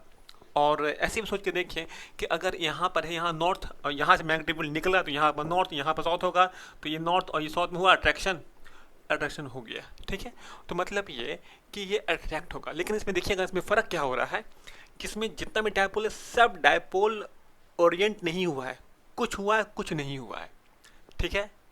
मतलब कि अगर बात करें 100%, तो 100% में 60% हुआ है और कुछ नहीं भी हुआ है, ठीक है। इसमें तो जो हुआ है जिसके वजह से उसके वजह से अट्रैक्शन होगा, तो इसको हम बोलते हैं वीकली अट्रैक्ट, क्योंकि कम हुआ ओरिएंट, वीकली आपका हुआ ओरिएंट इसमें, तो वीकली अट्रैक्ट भी हो रहा है। अब बात करते हैं हम लोग कहाँ पर, फेरो में। फेरो में क्या होता है कि अगर 100% में अगर बात किया जाए तो 90% या 98% डायपोल सब अरेंज हो जाता है, सब अरेंज सब अरेंज सब अरेंज। तो हर डायपोल का नॉर्थ, इसका नॉर्थ साउथ, तो ये साउथ और यहाँ पर नॉर्थ करेगा अट्रैक्ट। तो हर ये ऐसा अरेंज होता है कि इसमें तो पैदा होता है मैग्नेटिक फील्ड है, ठीक है, वो बाहर वाले मैग्नेटिक फील्ड को अट्रैक्ट करता है, तो ये स्ट्रांगली अट्रैक्ट होता है, स्ट्रांगली। तो इसका जो अंदर का जो पैदा हो रहा मैग्नेटिक फील्ड जिसको हम लोग आई बोलते हैं, वो आई का डायरेक्शन अलोंग मैग्नेटिक फील्ड के अलोंग होता है, तो वो आपका स्ट्रांगली अट्रैक्ट होता है, ठीक है। यहाँ तो कोई दिक्कत नहीं होना चाहिए। अच्छा, अब देखिए तो अच्छी चीज़ आपको और देखिए, एक चीज़ आपको मैं याद दिलाता हूँ। सपोज ये नॉर्थ पोल है, ये अगर साउथ पोल है, ये दोनों अगर अट्रैक्ट करेगा तो नॉर्थ से निकलता है और साउथ में जाता है, तो एक निकालने वाला होगा एक जाने वाला होगा, तो इसका डायरेक्शन इधर, इसका डायरेक्शन इधर। तो देखिए यहाँ से निकला, यहाँ पर सपोज यहाँ से निकला मैग्नेटिक फील्ड, ये नॉर्थ पोल है, ये साउथ पोल है, यहाँ से निकला यहाँ चला गया, साउथ में जाता है, तो यहाँ का इसका डायरेक्शन अंदर, इसका डायरेक्शन इधर, दोनों का डायरेक्शन सेम रहा तब न हुआ अट्रैक्ट। अगर दोनों का नॉर्थ पोल, तो ये भी इसके से मैग्नेटिक फील्ड निकला, यहाँ से मैग्नेटिक फील्ड निकला, दोनों डायरेक्शन का ऐसा होगा उल्टा। तो अगर डायरेक्शन मैग्नेटिक फील्ड का डायरेक्शन उल्टा हो, दो मैग्नेटिक फील्ड हो डायरेक्शन उल्टा हो, तो समझिएगा कि आपका रिपेल होगा, और डायरेक्शन सेम हो जाए तो अट्रैक्ट होगा, ठीक है। अच्छा, अब हम लोग आते हैं कि नॉन यूनिफॉर्म में क्या होगा, उसमें क्या क्या कहानी चलेगा। तो नॉन यूनिफॉर्म में देखा ये गया कि ये जो मैग्नेटिक फील्ड है, इसको हम लोग देखिए मैग्नेटिक फील्ड है, और ये आपका मटेरियल है, डायमैग्नेटिक आपका मटेरियल है। तो डायमैग्नेटिक हमको पता है कि भाई ये रिपेल होता है। रिपेल होने का कारण क्या होता है ना, कि इसका जो मैग्नेटिक फील्ड है, जो बाहर का मैग्नेटिक फील्ड जो उल्टा होता है, रिवर्स में होता है, तो तो इसको करता है रिपेल है। तो होता क्या है कि जो मैग्नेटिक फील्ड को अगर करता है अट्रैक्ट, तो ये अपने अंदर में अट्रैक्ट करता है, लेकिन चूंकि रिपेल करता है, इसलिए देखिए थोड़ा उठा हुआ है, थोड़ा उठा हुआ है, थोड़ा उठा हुआ है, थोड़ा उठा हुआ है, यानी कि जादू रहता है ऐसे, लेकिन इसके रिपेल होके मैग्नेटिक फील्ड ऊपर से पास हो गया। जादू रहता है इधर से, अगर ये ना होता तो अंदर से पास करता है, लेकिन इसकी वजह से रिपेल होकर यहाँ से पास हो गया, यहाँ से पास हो गया, यहाँ से पास हो गया। यानी कि इसके अंदर में मैग्नेटिक फील्ड का डेंसिटी है जो अंदर में है वो कम है, और बाहर में देखिए अंदर कम है, देखने बहुत गैप में है, ये इतना गैप, और बाहर में सटा हुआ है। तो जो मैग्नेटिक फील्ड का जो डेंसिटी है अंदर में, ठीक है, वो कम है, बाहर में ज़्यादा है, सटा हुआ है, बाहर में दूर में है, ठीक है। ये भी बात आपको समझ में आना चाहिए। क्योंकि ये आपका रिपेल करता है, इसलिए आपका मैग्नेटिक फील्ड को भी रिपेल करेगा, सबको रिपेल कर दिया, रिपेल किया है, तो ऊपर से पास हुआ, ऊपर से पास हुआ, ऊपर से पास हुआ। अच्छा, अब यहाँ देखते हैं, यहाँ पे क्या होता है, यहाँ पर पैरामैग्नेटिक सब्सटेंस जो कि करता है वीकली अट्रैक्ट, तो ये भी करेगा अट्रैक्ट। तो यहाँ से ना पास होकर यहाँ से जो गया अट्रैक्ट किया, तो कुछ झुका, ठीक है, कुछ यहाँ से पास किया, जो कि अगर इना होता तो ऐसे पास करता है, लेकिन इसको अट्रैक्ट किया तो यहाँ से पास किया, कुछ ये तो स्ट्रेट गया तो इसको कोई दिक्कत नहीं, लेकिन ये भी ऐसे पास किया। तो आप देख रहे होंगे कि अंदर में जो डेंसिटी है ना वो ज़्यादा है, बाहर का डेंसिटी कम है, इसमें उल्टा है, ठीक है। यानी कि जो मैग्नेटिक फील्ड का डेंसिटी होगा वो अंदर में वो ज़्यादा होगा, बाहर में कम होगा। बात समझ में आ रहा है क्या चल रहा है कहानी? अच्छा, अब यहाँ देखिए, तो यहाँ पर ये है कि सब का सब जितना मैग्नेटिक फील्ड था, हालांकि एक और होगा तो जो ऊपर से पास कर देगा, लेकिन सब आपका मैक्सिमम आपका मैग्नेटिक फील्ड को, जो भी आपका मैग्नेटिक फील्ड है बी, उसको ये कर रहा है अट्रैक्ट। क्या कर रहा है? उसको कर रहा है अट्रैक्ट। बात समझ में आ रहा है? यहाँ से क्या जा तो रहता है ऐसे, लेकिन उसको खींच लिया, जा तो रहता है ऐसे, उसको खींच लिया। तो ये डायग्राम से दिखाया गया है कि सबको खींचता है, ये अट्रैक्ट करता है स्ट्रांगली, इसका ये फिगर ये बनाया गया है, ठीक है। जो अंदर का जो मैग्नेटिक जो डेंसिटी है वो बहुत ज़्यादा है, और जो बाहर का वो बहुत कम है, ठीक है। ये बात आपको आना चाहिए, इसमें कोई ऐसी बड़ी बात नहीं है। तो अब आपका जो थर्ड पॉइंट तक हो चुका है, अब हम लोग यहाँ से आगे बढ़ेंगे, ठीक है। तो कंप्यूटर जी स्क्रीन हटाया जाए और दूसरा स्क्रीन लाया जाए। तो देखिए, हम लोग का 3 प्रॉपर्टी तक हो चुका था, हम लोग का 4th पर आ रहे हैं। 4th पर हम लोग को पढ़ना है आई का कर्व, एक्स टी का ग्राफ और जीटा सबका रिलेशन। ये 4 जो 3 जो आप ये देख रहे हैं यहाँ पर, तीनों ही इंपॉर्टेंट है, ठीक है। इसको सुनिएगा तो बहुत गौर से। तो हम लोग को पहले से ये बात पता होता है कि आई एच में क्या रिलेशन, आई इक्वल टू होता है जीटा इंटू एच, ठीक है। यहाँ पे एच क्या था, इंड्यूस मैग्नेटिक फील्ड, आई क्या था, इंड्यूस मैग्नेटिक फील्ड, एच क्या था आपका कि बाहर से कितना मैग्नेटिक फील्ड अप्लाई किया, तो हम लोग बोलते थे कि एक्सटर्नल मैग्नेटिक फील्ड। यहाँ पर ये क्या था, जो लिखा है एक्स टाइप का, ये था जीटा। जीटा क्या था कि मैग्नेट होने का गुण, किसी सब्सटेंस में कितना मैग्नेट होने का गुण होता है उसको बोलते हैं जीटा, ठीक है। अच्छा, अब ये डायमैग्नेटिक, तो सोचिए डायमैग्नेटिक के अंदर में क्या मैग्नेट होने का गुण होता है? नहीं होता है। जब नहीं होगा मैग्नेट होने का गुण, तो भाई जाहिर सी बात है कि वैल्यू ऑफ जीटा होगा नेगेटिव, गुण ही नहीं होता है, नेगेटिव। अब इसको समझते हैं ग्राफ से, ठीक है। तो मतलब ये है कि आई एच जब ग्राफ ड्रॉ किया तो हमको पता है कि जीटा नेगेटिव होगा, गुण इसमें मैग्नेट होने का गुण होता ही नहीं है, ठीक है। जब गुण नहीं होता तो नेगेटिव, तो लेकिन इसका स्लोप जो भी होगा वो नेगेटिव होगा। अब स्लोप इसका स्लोप क्या देगा, तो देखिए वाई एक्सिस पर आई है और जेड एक्सिस एक्स एक्सिस पर एच है, तो वाई अपॉन एक्स आपको होता था स्लोप।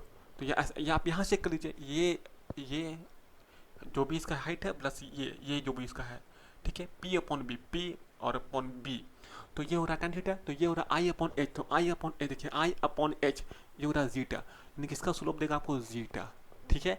तो जीटा जो भी होगा, जीटा नेगेटिव होगा, स्मॉल होगा, कैसे वेरी कर रहा है लीनियरली, मतलब कि आप अगर बाहर से मैग्नेटिक फील्ड बढ़ाइएगा तो आपका कोई ऐसा नहीं करने वाला, जो मैग्नेटिक होने का गुण है वो नहीं होने गुण है, तो नहीं होने गुण ही रहेगा, कोई ऐसा नहीं बढ़ने वाला, ठीक है। अब आइए इसमें आइए पारा में।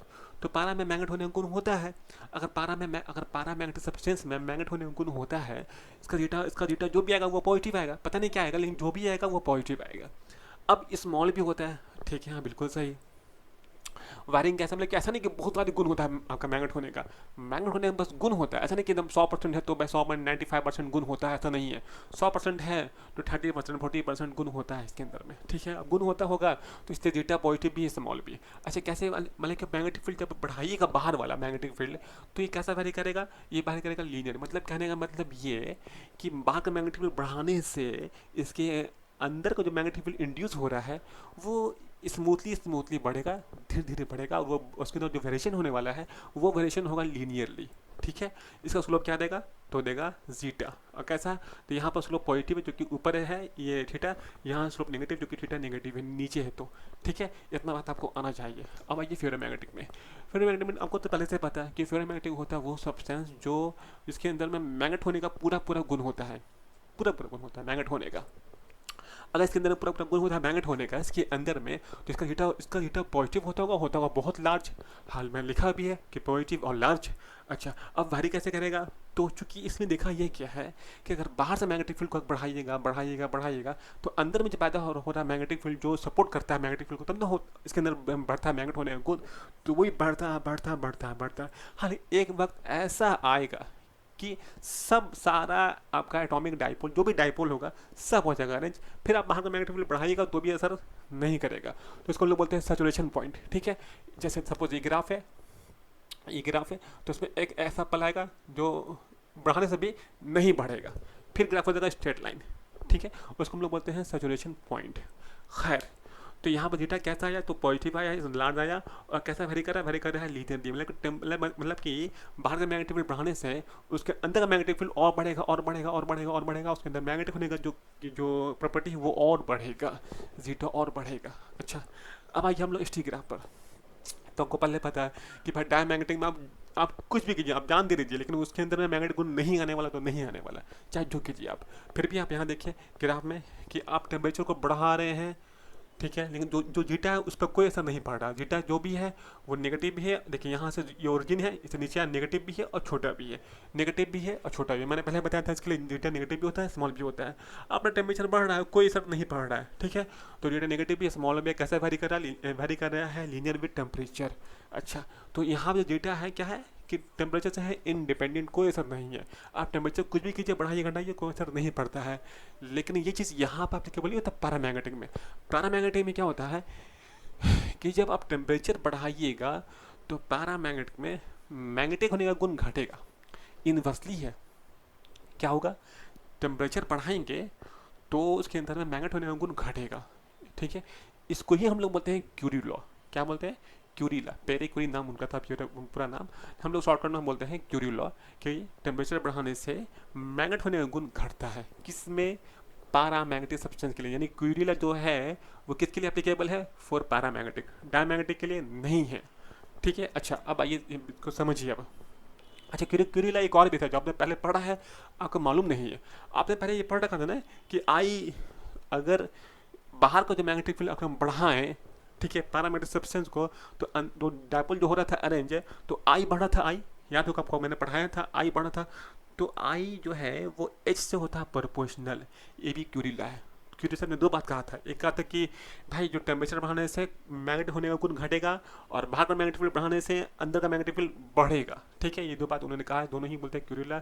इसको हटाते हैं तो आपका आता है जीटा, ठीक है। ये जो साइन ऑफ जो ये है कि आई एस आपका है ना प्रोपोर्शनल, प्रोपोर्शनलिटी साइन हटाएंगे तो जीटा आपका आएगा। खैर अब हम लोग यहाँ पर आइए कि इसमें बात करते हैं कि टेम्परेचर से कैसा इन्वर्सली है। अच्छा देखिए तो ये ग्राफ कुछ ऐसा है, y बराबर 1/x, इसका ग्राफ होता है हाइपरबोला।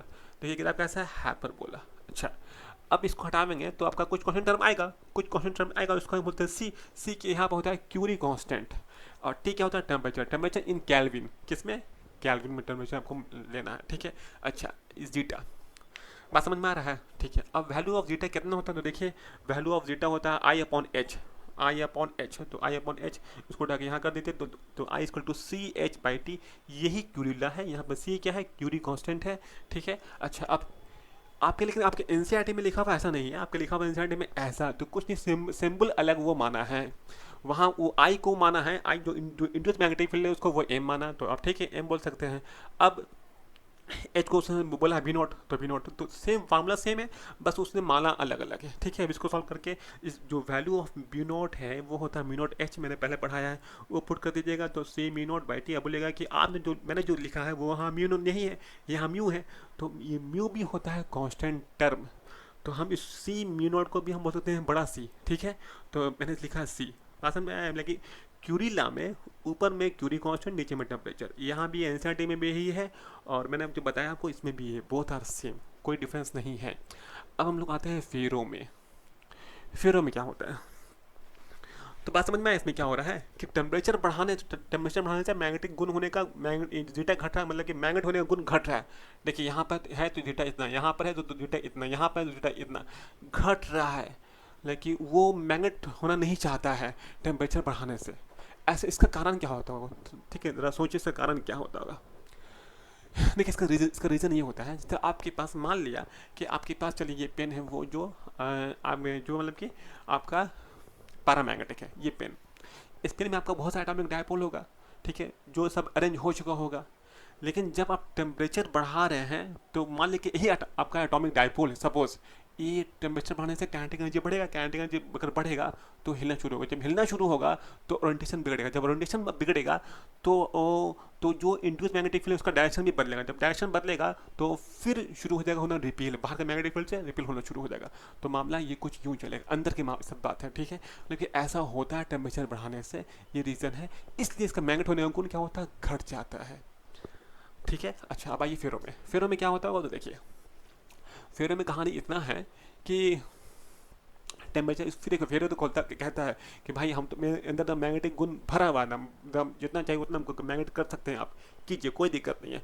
तो जब टेम्परेचर बढ़ाइएगा, फेरो में ये देखा ये गया है कि टेम्परेचर बढ़ाने से वो उसके अंदर मैग्नेटिक गुण बढ़ता है, यहाँ पे क्या हुआ घटा है, इसमें फेरो में उल्टा मामला कि बढ़ता बढ़ता बढ़ता है। एक वक्त ऐसा आता है कि वहाँ के बाद बढ़ता नहीं, स्टॉप हो जाता है, उसका मैग्नेट होने का गुण, उसको हम लोग जीटा बोलते हैं, वो बढ़ेगा नहीं, वो स्टॉप हो जाएगा, उसके बाद शुरू होगा घटना। जिस वक्त ऐसा हो जाएगा, रिवर्स शुरू हो जाएगा, रिवर्स होना, उसको उस टेम्परेचर को बोलते हैं क्रिटिकल टेम्परेचर, उसको बोलते हैं टीसी। क्या बोलते हैं, टीसी। टीसी क्या होता है, क्रिटिकल टेम्परेचर। ठीक है, यहाँ पर शुरू हो जाएगा, यहाँ पर ग्राफ ब्रेक हो गया, अब शुरू हो रहा है घटना। देखिए ये जो ग्राफ है, ये ग्राफ बिल्कुल सेम है इससे और इससे, यहाँ से बात देखें तो मतलब कि इस टेम्परेचर के बाद बिहेव करता है, बिहेव लाइक अ पैरामैग्नेटिक्स। ठीक है, यानी फेरोमैग्नेटिक सब्सटेंस है, बिहेव लाइक अ पैरामैग्नेटिक। ठीक है, आफ्टर क्रिटिकल टेम्परेचर, यानी कि जब क्रिटिकल टेम्परेचर के बाद देखा जाए तो जो फेरोमैग्नेटिक सब्सटेंस है वो कैसा बिहेव करता है, पैरामैग्नेटिक। कोई दिक्कत है तुम तो पूछिएगा, ठीक है, यहाँ तक हम लोगों को कोई दिक्कत नहीं। अच्छा, यहाँ पर जो है ना, यहाँ भी क्यूरी ला ही है, लेकिन यहाँ पर टी में है टी सी, यहाँ पर टी टेम्परेचर है, टी सी क्या है, क्रिटिकल टेम्परेचर। ठीक है, यानी कि जब तक आपका टेम्परेचर इससे कम है तब तक आपका क्या हो रहा है, बढ़ रहा है, लेकिन जैसे ही इससे टेम्परेचर इससे आपका बड़ा होगा तो शुरू हो जाएगा घटना, आपका बिहेव लाइक पैरामैग्नेट। कोई दिक्कत नहीं, इसको बोलते हैं क्यूरी वायर्स लॉ, और इसमें कुछ ऐसा मुश्किल वाला बात नहीं है। मतलब अच्छा सोचिए ऐसा क्यों होता होगा, थोड़ा देखिए थोड़ा रीज़न कि फेरोमैग्नेटिक सब्सटेंस ऐसा क्यों हो जाता है। तो जब आप टेम्परेचर बढ़ाया, देखिए यहाँ से तो मामला उल्टा है, टेम्परेचर बढ़ाया तो फेरोमैग्नेटिक होता क्या ना कि एटॉमिक डायपोल होता है सेट, एक सेट, दो सेट, बहुत सब सेट में होता है अरेंज। तो जो एटॉमिक डायपोल जब सब सेट अरेंज हो रहा होगा, ठीक है, मान लीजिए सब एक सेट का अगर डायरेक्शन इधर होगा तो सब मुड़ के सब इकट्ठा हो रहा होगा, सब इकट्ठा हो रहा होगा सारा सेट।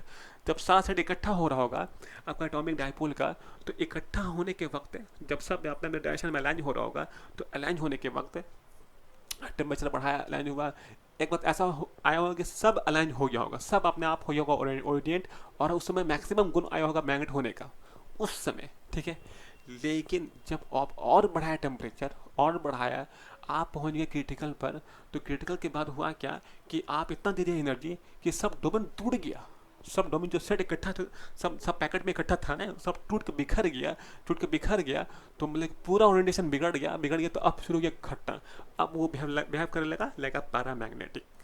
ठीक है, तो इसलिए ऐसा कुछ होता है, ये रीज़न था। आप रीज़न अगर नहीं आता तो ठीक है, आता तो अच्छी बात है, कोई दिक्कत नहीं। अब आइए आपका जीटा पर। तो हमको पता है कि जीटा यहाँ के लिए क्या होता है, नेगेटिव होता है, स्मॉल होता है। नेगेटिव होने का मतलब ये होता है कि 0 से 0 के बीच में नेगेटिव भी है, स्मॉल भी है, मतलब -0.5। ठीक है, नेगेटिव भी है, स्मॉल भी है। अच्छा, इसके लिए जो भी होगा पॉजिटिव होगा स्मॉल होगा, जो भी होगा पॉजिटिव होगा स्मॉल होगा, तो मतलब कि जीरो से बड़ा होगा। और ये के कोई नंबर है, के कोई नंबर है तो नंबर मतलब कि 2 3 4 5, तो एक होगा, दो होगा, या 0.5 होगा, जो भी चीज़ ये सब जो नंबर है, ये जीरो के जीरो को नंबर के बीच में। अच्छा, ये क्यों लिखा गया, क्योंकि हर एलिमेंट का अलग अलग होता है। किसी का अब 1 भी होता है, किसी को 2 भी होता है, किसी को 0.5 भी होता है आपका वैल्यू ऑफ जीटा। ठीक है। अच्छा, अब यहाँ तो भाई फेरोमैग्नेटिक सब्सटेंस है। अगर फेरोमैग्नेटिक सब्सटेंस होगा, जीटा बहुत हाई होगा। जीटा अगर बहुत हाई होगा तो एक से बहुत बड़ा होगा, 1000 होगा, 10,000 होगा, कुछ जो भी होगा एक से बहुत बड़ा होगा। ठीक है, ये कहानी था जीटा का। अब आइए म्यू आर का। तो आपको आंसर म्यू आर क्या था, रिलेटिव परमेबिलिटी। तो इसका वैल्यू था, अगर जीटा में एक जोड़ दें तो आपका आंसर आ जाएगा म्यू आर का। तो आप क्या कीजिए कि यहाँ पे एक यहाँ भी ऐड कीजिए, एक यहाँ भी ऐड कीजिए, एक यहाँ भी ऐड कीजिए, तो ये तो हो जाएगा म्यू आर, ये हो जाएगा 1, ये हो जाएगा 0, 1 -1 + 1 0। तो कुछ आंसर आपका आ गया म्यू आर। ठीक है, यहाँ तो कोई दिक्कत नहीं, यहाँ भी वही कीजिए आप, 1 जोड़िए 1 जोड़िए 1 जोड़िए, तो आपका आंसर आ रहा है म्यू आर = 1 + k और 1 से बड़ा। अच्छा, अब यहाँ भी कीजिए, तो चूंकि जीटा ही आपका एक से बड़ा है, तो म्यू आर में जीटा में एक जोड़ेंगे तब म्यू आर आएगा, तो म्यू आर भी एक से बहुत बड़ा ही होगा। ठीक है, अब आ जाइए म्यू एम। ठीक है, ये किसी मीडियम का परमेबिलिटी, मतलब कि आपका डायमैग्नेटिक जो मीडियम है उसका परमेबिलिटी। तो मतलब ये कि म्यू नोट क्या था, ये म्यू नोट था वैक्यूम का आपका परमेबिलिटी, म्यू नोट क्या था, रिलेटिव परमेबिलिटी। तो सोचिए, ये जो 1 और 0 है के बीच में, मतलब कि 1/2 1/5 को कुछ जो भी वैल्यू होगा इसके बीच में ही होगा।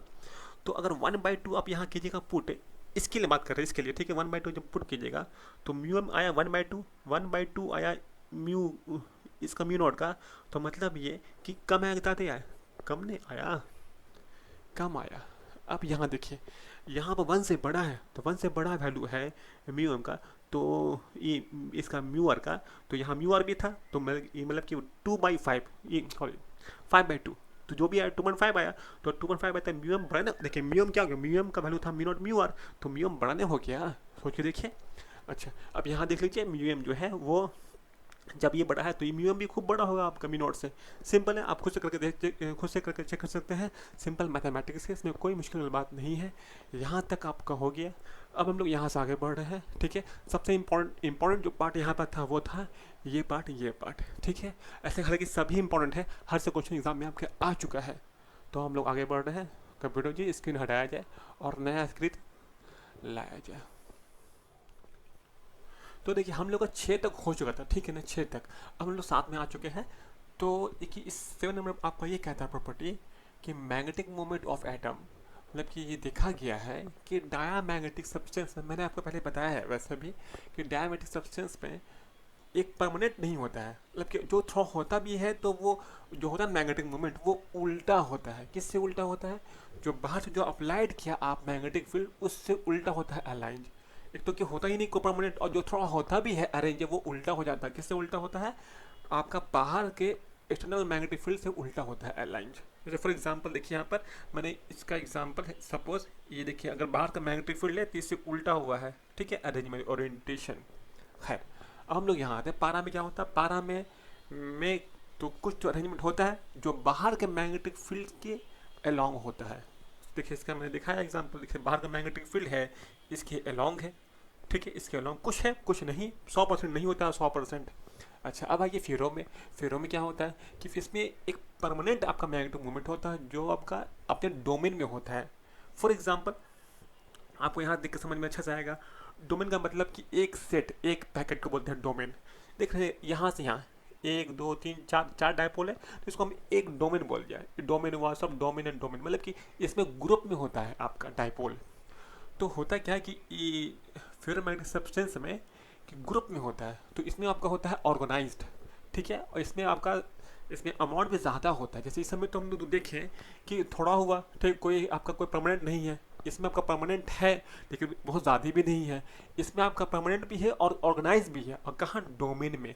इस समय डोमेन का कोई बात नहीं, यहाँ पर सब फ्री होता है, कोई पैकेट में नहीं होता है। यहाँ पर पैकेट में होता है और डोमेन में होता है। ठीक है, अच्छा खैर आप लोग यहाँ आते हैं ओरिएंटेशन में। यहाँ से क्वेश्चन पूछ चुका आपका नेट वगैरह। ठीक है, इसको समझिए गौर से। यहाँ पर जो रखा गया है मटेरियल, ठीक है, ये मटेरियल डायमैग्नेटिक है। देखिए इसको देख के समझिए, देख के तो ऐसे अगर जो नहीं पढ़ा हुआ जिस बच्चे का, या इसको समझा में नहीं है, इसको समझ में नहीं आता, पता नहीं ये क्या हो रहा है। ये कुछ नहीं हो रहा है, देखिए बहुत ईजी है। ये नॉर्थ साउथ पोल है, ठीक है। फॉर एग्जाम्पल यहाँ पर जो आपका मैग्नेटिक फील्ड है वो वीक फील्ड है, WF वीक फील्ड है, ठीक है। तो अगर ये डायमैग्नेटिक होगा, देखिए जब यहाँ वीक फील्ड होगा लेकिन नियर पोल तो ज़्यादा होगा, स्ट्रॉन्ग फील्ड होगा, है ना, स्ट्रॉन्ग फील्ड होगा। यहाँ तो वीक फील्ड है तो यहाँ पे स्ट्रॉन्ग होगा, क्योंकि पोल के नज़दीक आने पर मैग्नेटिक फील्ड का वैल्यू बढ़ता है, तो यहाँ स्ट्रॉन्ग होगा, ठीक है। यहाँ वीक फील्ड होगा, तो हमको पता है कि डायमैग्नेटिक सब्सटेंस जो होता है वो मैग्नेटिक फील्ड में रिपेल होता है। तो यहाँ पे स्ट्रॉन्ग रिपेल होके सब यहाँ, देखिए यहाँ ना होकर, देखिए यहाँ इकट्ठा ना होके सब यहाँ भाग रहा है, जहाँ वीक फील्ड है वहाँ भाग रहा है। स्ट्रॉन्ग फील्ड से वीक फील्ड की तरफ भागता है, कौन भागता है? डायमैग्नेटिक, क्योंकि रिपेल होता है, वो चाहता है कि हम स्ट्रॉन्ग में ना रहें, वीक में जाए, क्योंकि वो रिपेल होता है, ठीक है। खैर अब इसको देखते हैं, इसमें क्या कहानी। देखिए अगर ये स्ट्रॉन्ग फील्ड है, यहाँ पर स्ट्रॉन्ग है, तो यहाँ पे स्ट्रॉन्ग मतलब कि पोल पर वीक होगा, कहने का मतलब ये, इस पॉइंट पर स्ट्रॉन्ग है तो मतलब पोल पर वीक होगा, तो जहाँ वीक होगा वहाँ पर भाग जाएगा, यहाँ भागा, यहाँ भाग के अलग हो गया, ठीक है। बात समझ में आ रहा है? अच्छा अब देखते हैं इस ट्यूब में अगर डायमेट्रिक सब्सटेंस है तो वो रिपेल होगा, तो ये रिपेल होके, ये अगर ये ना होता मैग्नेट तो इसका लेवल बराबर होता है, लेकिन ये मैग्नेट आके उसको रिपेल करके नीचे फेंक दिया, तो ये चला गया नीचे, ठीक है। अच्छा अगर ये डायमैग्नेटिक है तो रिपेल होगा तो ये अट्रैक्ट ना होके ऐसे हो गया, स्ट्रेट हो गया, क्योंकि दोनों तरफ रिपल्शन होकर बीच में आपका ये हो गया, स्ट्रेट हो गया। ये जो ये आपका जो भी मटेरियल है, हालांकि डायमैग्नेटिक मटेरियल है, ठीक है, रड है, तो वो रड आपका कैसा हो गया? स्ट्रेट हो गया। अच्छा अब हम लोग यहाँ पर देखते हैं, यहाँ पर क्या, देखिए ये पैरामैग्नेटिक सब्सटेंस है, तो आपको याद होगा कि पैरामैग्नेटिक सब्सटेंस क्या होता था। पैरामैग्नेटिक सब्सटेंस जो मैग्नेटिक फील्ड में अट्रैक्ट हो उसे बोलते हैं पैरामैग्नेटिक। यहाँ पर वीक फील्ड है, तो यहाँ पर अगर वीक है तो अगर इस पॉइंट पर मान ली बीच में वीक फील्ड है, ठीक है, तो इसके पोल पर तो स्ट्रॉन्ग होगा तो जहाँ स्ट्रॉन्ग होगा वहाँ भागेगा, क्योंकि वो होता है अट्रैक्ट। देखिए यहाँ भाग गया, यहाँ पर नहीं ऐसा था, यहाँ पर ऐसा है, क्योंकि यहाँ पर रिपेयर हो रहा था इसलिए दूर भागा, यहाँ पर पास आ गया। बात समझ में आ रहा है? तो ये क्या होता है, ये वीक फील्ड से स्ट्रॉन्ग फील्ड तरफ भागता है, कौन? पैरामैग्नेटिक। अच्छा अब कितना भागेगा, तो इसको हम लोग कंपेयर करेंगे फेरोमैग्नेटिक से, कितना भागेगा, लेकिन ये भागेगा, ठीक है। अब आइए यहाँ पर हम लोग देखते हैं, यहाँ पर अगर ये स्ट्रॉन्ग फील्ड है तो यहाँ पर वीक फील्ड होगा, इसके कंपेयर में ये लिखा हुआ स्ट्रॉन्ग मतलब कि यहाँ वीक फील्ड है इसका पोल पर, तो ये जहाँ स्ट्रॉन्ग होगा वहाँ भाग के सब इकट्ठा हो गया, यहाँ जमा हो गया। अब आइए देखिए इसमें क्या कहानी है, क्योंकि अगर ये मैग्नेट ना होता तो लेवल इसका बराबर होता है इस सब्सटेंस का, लेकिन मैग्नेट होकर तो थोड़ा सा होगा अट्रैक्ट, तो जो लेवल इसका है उससे ऊपर ये होगा। जैसे इसको हम अगर अच्छे से ड्रॉ करें तो लेवल कुछ ऊपर होगा, मतलब कुछ ऐसा होगा, लेवल कुछ ऊपर होगा, ठीक है। ये कुछ देखिए ये कुछ नीचे है, आपको दिख रहा होगा, ठीक है, क्योंकि अट्रैक्ट हुआ है, यहाँ पर रिपेल हुआ था, यहाँ पर अट्रैक्ट हुआ है। बात समझ में आ रहा है? अट्रैक्ट हुआ है, कहानी ये चल रहा है। अब ये भी अट्रैक्ट होगा तो ये भी स्ट्रेट ना होके आपस में आके ये ऐसे हो जाएगा, ठीक है, क्योंकि अट्रैक्ट हो रहा है। ऐसे अगर रिपेल होता तो ऐसे हुआ था, अट्रैक्ट हुआ इसलिए ऐसे घूम के हो गया। इस सब्सटेंस किसका बना हुआ है? पैरामैग्नेटिक का। अब आते हैं फेरोमैग्नेटिक में। फेरो में क्या हो रहा होगा, तो फेरो भी होता है, फेरो जो होता है सब्सटेंस वो भी होता है अट्रैक्ट, लेकिन ये हाईली अट्रैक्ट होता है, ये कम होता है अट्रैक्ट। ये मैग्नेटिक फील्ड में ये सब्सटेंस कम होता है अट्रैक्ट, और ये बहुत ज़्यादा होता है अट्रैक्ट। मतलब कि अगर यहाँ पर जो वीक फील्ड था, यहाँ पे स्ट्रॉन्ग फील्ड था पोल पर, तो भागा सब पोल, क्योंकि वहाँ पे स्ट्रॉन्ग फील्ड था। यहाँ पे क्या होगा, ये वीक फील्ड है और ये पोल पर स्ट्रॉन्ग फील्ड है, तो बहुत मतलब कह सकते हैं आप मैक्सिमम जो मटेरियल होगा ना वो सब भाग जाएगा पोल पर। देख रहे यहाँ बहुत कम बचा, सब यहाँ भाग गया, देखिए यहाँ पर कुछ बचा था थोड़ा मोटा यहाँ पर, और ठीक है, लेकिन यहाँ पर एकदम पतला हो गया और सब यहाँ भाग गया, सब भागा पोल पर, सब इकट्ठा हो रहा पोल पर, क्योंकि पोल पर स्ट्रॉन्ग फील्ड है। बात समझ में आ रहा आप लोग को? अच्छा अब यहाँ देखिए, ऐसे यहाँ पर आपका स्ट्रॉन्ग फील्ड है, तो यहाँ पर क्या हो रहा है कि ये जो सब्सटेंस है सब कहाँ इकट्ठा हो गया? स्ट्रॉन्ग फील्ड पर, क्योंकि स्ट्रॉन्ग फील्ड वीक से भागता है स्ट्रॉन्ग, क्योंकि ये इसमें अंदर बहुत ज़्यादा होता है कैपेसिटी अट्रैक्ट होने का, तो सब इकट्ठा हो जाएगा, कहाँ पर? स्ट्रॉन्ग में। कह सकते हैं मैक्सिमम 98% 95% सब इकट्ठा हो जाएगा, सब भागेगा कहाँ पर? जहाँ स्ट्रॉन्ग फील्ड है, क्योंकि सब अट्रैक्ट होकर, ठीक है। और यहाँ पर वीक है, यहाँ पर देखिए यहाँ बहुत कम ही है, बहुत थोड़ा ही सा मटेरियल है, ये सब यहाँ भाग गया। अब आइए यहाँ पर, तो देखिए तो इसमें जो देखिए जो लेवल है, क्योंकि ये ज़्यादा अट्रैक्ट होगा, तो अगर ये ना होता तो दोनों का लेवल बराबर होता, लेकिन ये आगे तो इसको यहाँ से खींच लिया, ये कम खींचा, ये ज़्यादा खींच लिया इस मटेरियल को। और ये आपका सिंपल अट्रैक्ट हुआ है, ये मीटर ये तो अट्रैक्ट हुआ है, और ना होता है अट्रैक्ट तो सीधा होता है, अट्रैक्ट हुआ है तो इसके अलॉन्ग हो गया है। ये सिंपल, इसमें कोई ऐसा बात नहीं है। तो ये आपको समझ में आना चाहिए ये फिगर। इससे क्वेश्चन वगैरह आ जाता है, बोलता है कि ये सब क्या है, आपको दे देगा फिगर, बोलिए पहचानिए ये कौन सा मटेरियल है। तो याद रखना आपको पड़ेगा कि जो डायमैग्नेटिक सब्सटेंस है कहाँ से कहाँ मूव होता है, ठीक है। स्ट्रॉन्गर, अगर जहाँ पे स्ट्रॉन्ग फील्ड है यहाँ वीक फील्ड है तो स्ट्रॉन्ग से वीक की तरफ भागता है क्योंकि रिपेल होता है।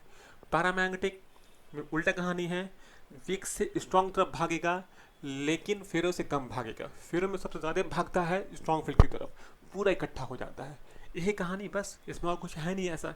अच्छा, अब हम लोग यहाँ पर आते हैं कि मैग्नेटिक मोमेंट, ठीक है। हम लोग ने इसमें बात थोड़ा बहुत कर लिया है, फिर भी हम लोग यहाँ पर देख रहे हैं कि मैग्नेटिक मोमेंट का कुछ बात यहाँ पर करते हैं कि कैसा होता है इसमें इसका ओरिएंटेशन।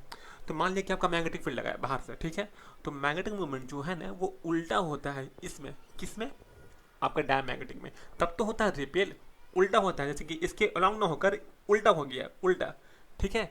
तो उल्टा होता है, ठीक है। अच्छा, इसमें आ जाइए तो देखिए, लेकिन देखिए बहुत इसमें से बहुत सब मैंने ये सब डायपोल है, ठीक है, ये सब मैग्नेटिक डायपोल का ये सिंबल है, लेकिन मैंने बहुत कम कोई दो ही को दिखाया है, मतलब कि कम है, पूरा का पूरा नहीं होता है, अपोजिट में कुछ ही होता है। अब ये मैग्नेटिक मूवमेंट उल्टा होता है तो इंड्यूस मैग्नेटिक फील्ड भी उल्टा हो जाता है, तो इसको रिपेल करता है, ठीक, कहानी कुछ यूँ चलता है। अच्छा, अब यहाँ अगर बात करें तो यहाँ पर थोड़ा ही सा होता है लेकिन इसके अलॉन्ग होता है मैग्नेटिक मोमेंट, ठीक है। मैग्नेटिक मोमेंट जो होता है वो थोड़ा लेसी है लेकिन इन डायरेक्शन और बीबी का अलॉन्ग होता है, तो इंटरनल मैग्नेटिक फील्ड भी जो होता है ना वो इसके अलॉन्ग होता है, ठीक है, क्योंकि आपका एम अलॉन्ग है तो। अच्छा, अब यहाँ बात करें फेरो में। फेरो में क्या है, तो यहाँ तुमको पता है कि यहाँ डोमेन के हिसाब से होता है, यहाँ डोमेन में आपका होता है अरेंज, तो डोमेन में अरेंज होता है तो यहाँ पर पूरा का पूरा डोमेन ही एक साइड में हो जाता है, यानी कि अगर मान लिया कि 1 2 3 4 5 5 6 डोमेन है इसके पास, सपोज 6 में से आप देख रहे हैं कि 5 डोमेन तो मैग्नेटिक फील्ड के अलॉन्ग हो गया मैग्नेटिक मूवमेंट का, 5 डोमेन, तो ठीक है। 5 डोमेन अगर अलॉन्ग हुआ तो 5 के बाद से इसका इंटरनल मैग्नेटिक फील्ड भी होगा, सब इसके अलॉन्ग हो गया तो सब इस हाईली अट्रैक्ट होगा, क्या हो जाएगा, हाईली अट्रैक्ट।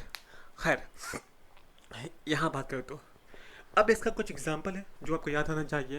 ये एग्जाम्पल ऐसा होता है कि आपको याद रहने चाहिए क्योंकि क्वेश्चन में पूछता है बी आई और M P B S I H two N S H two सब एस टी पर स्टैंडर्ड टेम्परेचर प्रेशर पर, ये सब आपका बिहेव लाएगा डायमैग्नेटिक। अगर टेम्परेचर बढ़ा है तो कुछ भी हो सकता है, जैसे मैंने आपको बताया था रिलेशन टेम्परेचर का क्या रिलेशन है।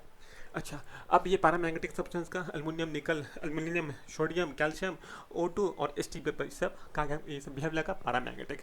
और आपका ये फेरोमैग्नेटिक तो FeCO Ni, फेकोनी GD, मतलब कि गैडोलियम।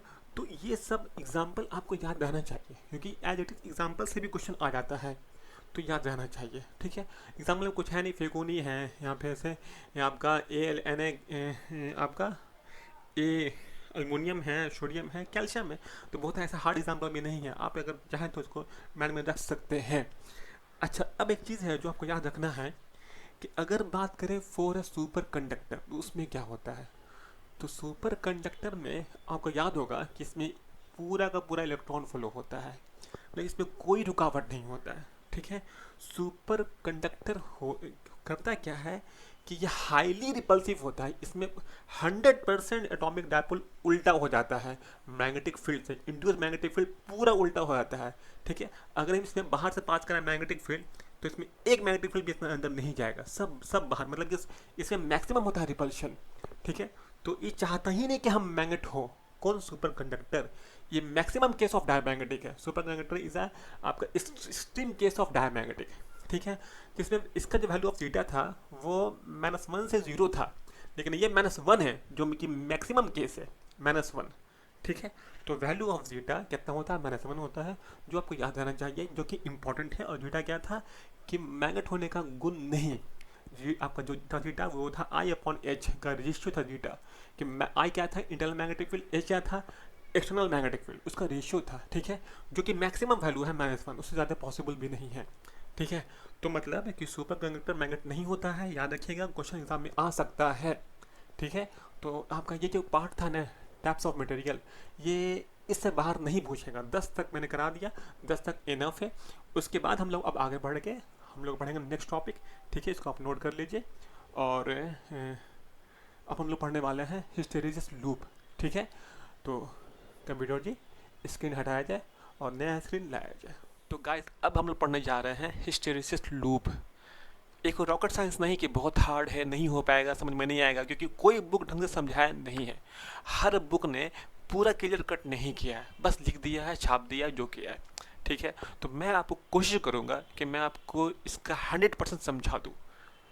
ऐसा हो जाए कि आपका नीट में, जेईई मेंस में क्वेश्चन अगर आए तो हर हाल में बन जाए। ठीक है, बस आप सुनिएगा गौर से और समझिएगा हर बातों को एकदम ओपन माइंड होकर। ठीक है, चलिए तो हम शुरू करते हैं हिस्टैरिसीस लूप। देखिए इसका नाम में ही लिखा हुआ, क्या लिखा हुआ है, हिस्टैरिसीस। मतलब ही होता है कि कोई किसी के पीछे है, आगे है। ठीक है, इसका मतलब होता है हिस्टैरिसीस का मतलब होता है कोई किसी के पीछे है और आगे है। और लूप लिखा हुआ मतलब कि लूप में कोई पीछे होगा, कोई आगे होगा। बात समझ में आ रहा है? जैसे कि आप पढ़ा होगा एसी करंट, वहाँ था आपका कि वोल्ट, ये आपका करंट था पीछे, ये सब कुछ तो पढ़ा होगा वहाँ पर आप लोग, वोल्ट आगे पीछे ये सब। तो यहाँ पर करंट तो है नहीं, यहाँ पर कुछ और होगा। अब क्या होगा हम लोग देखते हैं यहाँ पर क्या होगा। देखिए यहाँ बात ये है, क्योंकि जो हम लोग जो पढ़ रहे हैं हिस्टैरिसीस लूप है, ये हम लोग पढ़ेंगे फॉर फेरोमैग्नेटिक। एक होता है डाया, एक होता है पारा। तो हम लोग डाया पारा के लिए नहीं पढ़ेंगे, हम लोग किसके लिए पढ़ेंगे, फेरोमैग्नेटिक के लिए। ठीक है, मान के लीजिए कि हम लोग फेरो के लिए क्यों पढ़ रहे हैं। ठीक है, देखिए मान लें कि आपके पास ये मोबाइल है जो कि फेरोमैग्नेटिक सब्सटेंस है। ठीक है, तो अगर ये फेरोमैग्नेटिक सब्सटेंस है, ये मोबाइल है, तो इसके अंदर में बहुत सा डायपोल होगा। जब इसको आप रखिएगा मैग्नेटिक फील्ड में, तो इसका सब डायपोल आपका अरेंज होगा कहाँ, अलोंग मैग्नेटिक फील्ड। और सब डोमेन में होता है, मतलब कि सब अपना अपना एक दायरे में होता है सारा आपका डायपोल्स। तो जो सब इकट्ठा होगा, इकट्ठा होकर सब आपका बाहर का फील्ड जो आप लगाया है, जिसको हम लोग एच बोलते हैं। ठीक है, एक्सटर्नल मैग्नेटिक फील्ड, उसको हम लोग एच बोलते हैं। तो उसके अलावा सब अरेंज होगा, सब डायपोल। तो ये अपने अंदर में स्टोर करेगा मैग्नेटिक फील्ड। ठीक है, ये अपने अंदर में, जैसे कि due to orientation of a dipole है, इसके अंदर में पैदा हो जाएगा मैग्नेटिक फील्ड, जिसको हम लोग कहेंगे स्टोर मैग्नेटिक फील्ड होगा। अच्छा, जब हम लोग मैग्नेटिक फील्ड हटा भी देंगे ना, तो भी इसके अंदर में स्टोर रहेगा। ठीक है, और ये चीज़ डाया में तो होगा नहीं, डाया में तो स्टोर होता ही नहीं, डाया में तो उल्टा अपोज करता है मैग्नेटिक फील्ड में। पारा में होता है, फेरो में होता है, लेकिन पारा में बहुत कम होता है स्टोर। मैंने आपको पहले पढ़ाया है, आपका फेरो में बहुत ज़्यादा ही होता है आपका स्टोर, क्योंकि फेरो में हर डायपोल सब अरेंज हो जाता है। ठीक है, अच्छा अब हम लोग देखते हैं इसको फिगर में। जैसे फॉर एग्जांपल मैं अगर बात करूं, जैसे ये सब्सटेंस है जिसको मैंने डाल दिया है सोलेनॉइड के अंदर में। क्यों डाल दिया? क्योंकि सोलेनॉइड के अंदर में हम मैग्नेटिक फील्ड को बढ़ा भी सकते हैं और घटा भी सकते हैं, ये अपने अकॉर्डिंग होता है। ठीक है, हम डाल दिया, हम ऐसे करंट चलाए, करंट ऐसे गया, ऐसे गया, घन घन घन ऐसे गया। ठीक है, अब ऐसे आप हाथ घुमाइए यहाँ, तो आपका मैग्नेटिक फील्ड का डायरेक्शन कहाँ, इधर है। तो जो अगर ये सब्सटेंस फेरो मैग्नेटिक मटेरियल अगर है ये, तो इसके अंदर का सारा डायपोल अरेंज होगा अलोंग मैग्नेटिक फील्ड।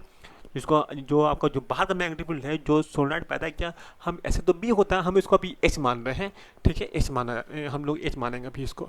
ठीक है, और हमको पता होता है formula of magnetic field in a solenoid, वो होता है म्यू नॉट एन आई। ठीक है, तो हम कह सकते हैं कि मैग्नेटिक फील्ड करंट जो होता है प्रोपोर्शनल।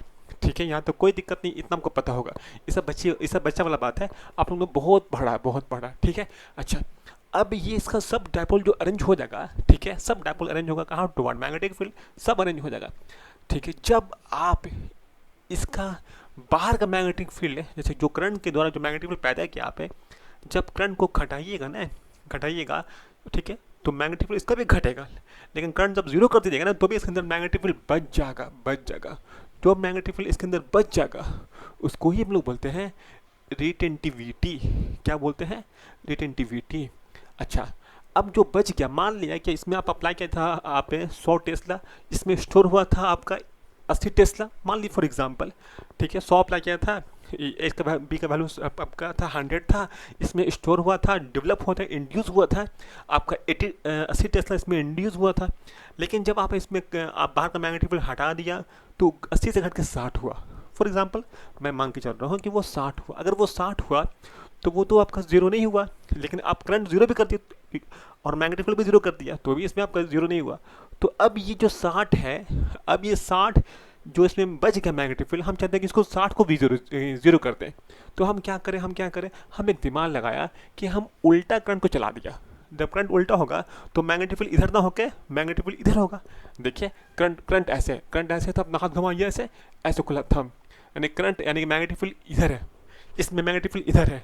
तो इसी सब्सटेंस को आप जो बचा मैग्नेटिक फील्ड था जो इसमें स्टोर हो गया था ना मैग्नेटिक फील्ड की वजह से, तो इसको हम जीरो करने के लिए हम इसमें उल्टा करंट को चला रहे हैं क्योंकि मैग्नेटिक फील्ड का डायरेक्शन उल्टा हो जाए, ठीक है। और हम मैग्नेटिक फील्ड का आप करंट का वैल्यू को बढ़ा रहे हैं क्योंकि मैग्नेटिक फील्ड का वैल्यू बढ़े और जो 60 टेस्ला जो इसमें स्टोर हो चुका था ना हम चाहते हैं कि वो ज़ीरो हो जाए। तो हम बढ़ाया ज़ीरो हो गया, ठीक है। तो ज़ीरो करने के लिए जो स्टोर मैग्नेटिज्म है उसको ज़ीरो करने के लिए जो आप उल्टा डायरेक्शन में मैग्नेटिक फील्ड जो इसको दिया ज़ीरो करने के लिए, ठीक है, जो मैग्नेटिक फील्ड का वैल्यू आप दे रहे हैं, ठीक है, जो आप अपोजिट डायरेक्शन में, इस डायरेक्शन में नहीं, आप अपोजिट डायरेक्शन में जो आप मैग्नेटिक फील्ड का वैल्यू दे रहे हैं इसको ज़ीरो करने के लिए, उसको ही बोलते हैं कोरिसिविटी। क्या बोलते हैं? कोरिसिविटी, ठीक है। अच्छा, अब हम लोग देखते हैं इसको ग्राफ, देखते हैं हम लोग ग्राफ से, ठीक है। ग्राफ सबका सब हो जाएगा क्लियर।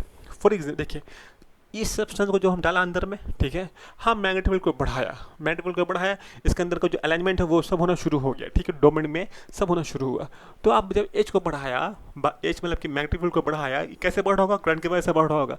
आप एच को बढ़ाया तो इसके जो अंदर में इंड्यूस हो रहा है मैग्नेटिक फील्ड जो स्टोर हो रहा है, जो हो रहा है इंड्यूस, वो बढ़ रहा, एच बढ़ा। देखिए ये ग्राफ, ये लाइन देखिए बढ़ रहा, आप ये एच बढ़ रहे हैं तो ये भी बढ़ रहा है। एक वक्त ऐसा आएगा जब एच बढ़ाइएगा तो भी इसमें मैग्नेटिक फील्ड नहीं बढ़ेगा क्योंकि सारा का सारा डायपोल अरेंज हो चुका होगा। जब अरेंज होगा तो फिर तो बढ़ेगा नहीं। तो जब जिस वक्त सारा डायपोल अरेंज हो जाए फिर आप बाहर का मैग्नेटिक फील्ड को बढ़ाइएगा भी तो कोई असर नहीं करने वाला। उस वक्त हम लोग बोलते हैं maximum value of A induce electric field और उसको हम लोग बोलते हैं सैचुरेशन पॉइंट, वहाँ पर आ गया, ठीक है। क्योंकि आप बढ़ाइएगा तो भी इसका आई बढ़ेगा नहीं। आई क्या है? इंड्यूस मैग्नेटिक फील्ड, वो तो बढ़ेगा नहीं, ठीक है। अच्छा, अब हम लोग देखें कि अगर हम लोग इसके मैग्नेटिक, जब हम लोग इसके पीछे आए तो ये ग्राफ वापस ऐसे नहीं कम हुआ, ऐसे तो ऐसे ही इसका बढ़ा, वापस कम ऐसे नहीं हुआ। हम जब देखें, देखिए सपोज है जब हम एच, यहाँ पे एच था इतना वैल्यू, मान लीजिए कि आपका था 100 टेस्ला, आप यहाँ से यहाँ लाए ज़ीरो, तो ये इसमें स्टोर हुआ था सपोज 80 टेस्ला, मान लीजिए कि 80 टेस्ला मैग्नेटिक फील्ड का वैल्यू है।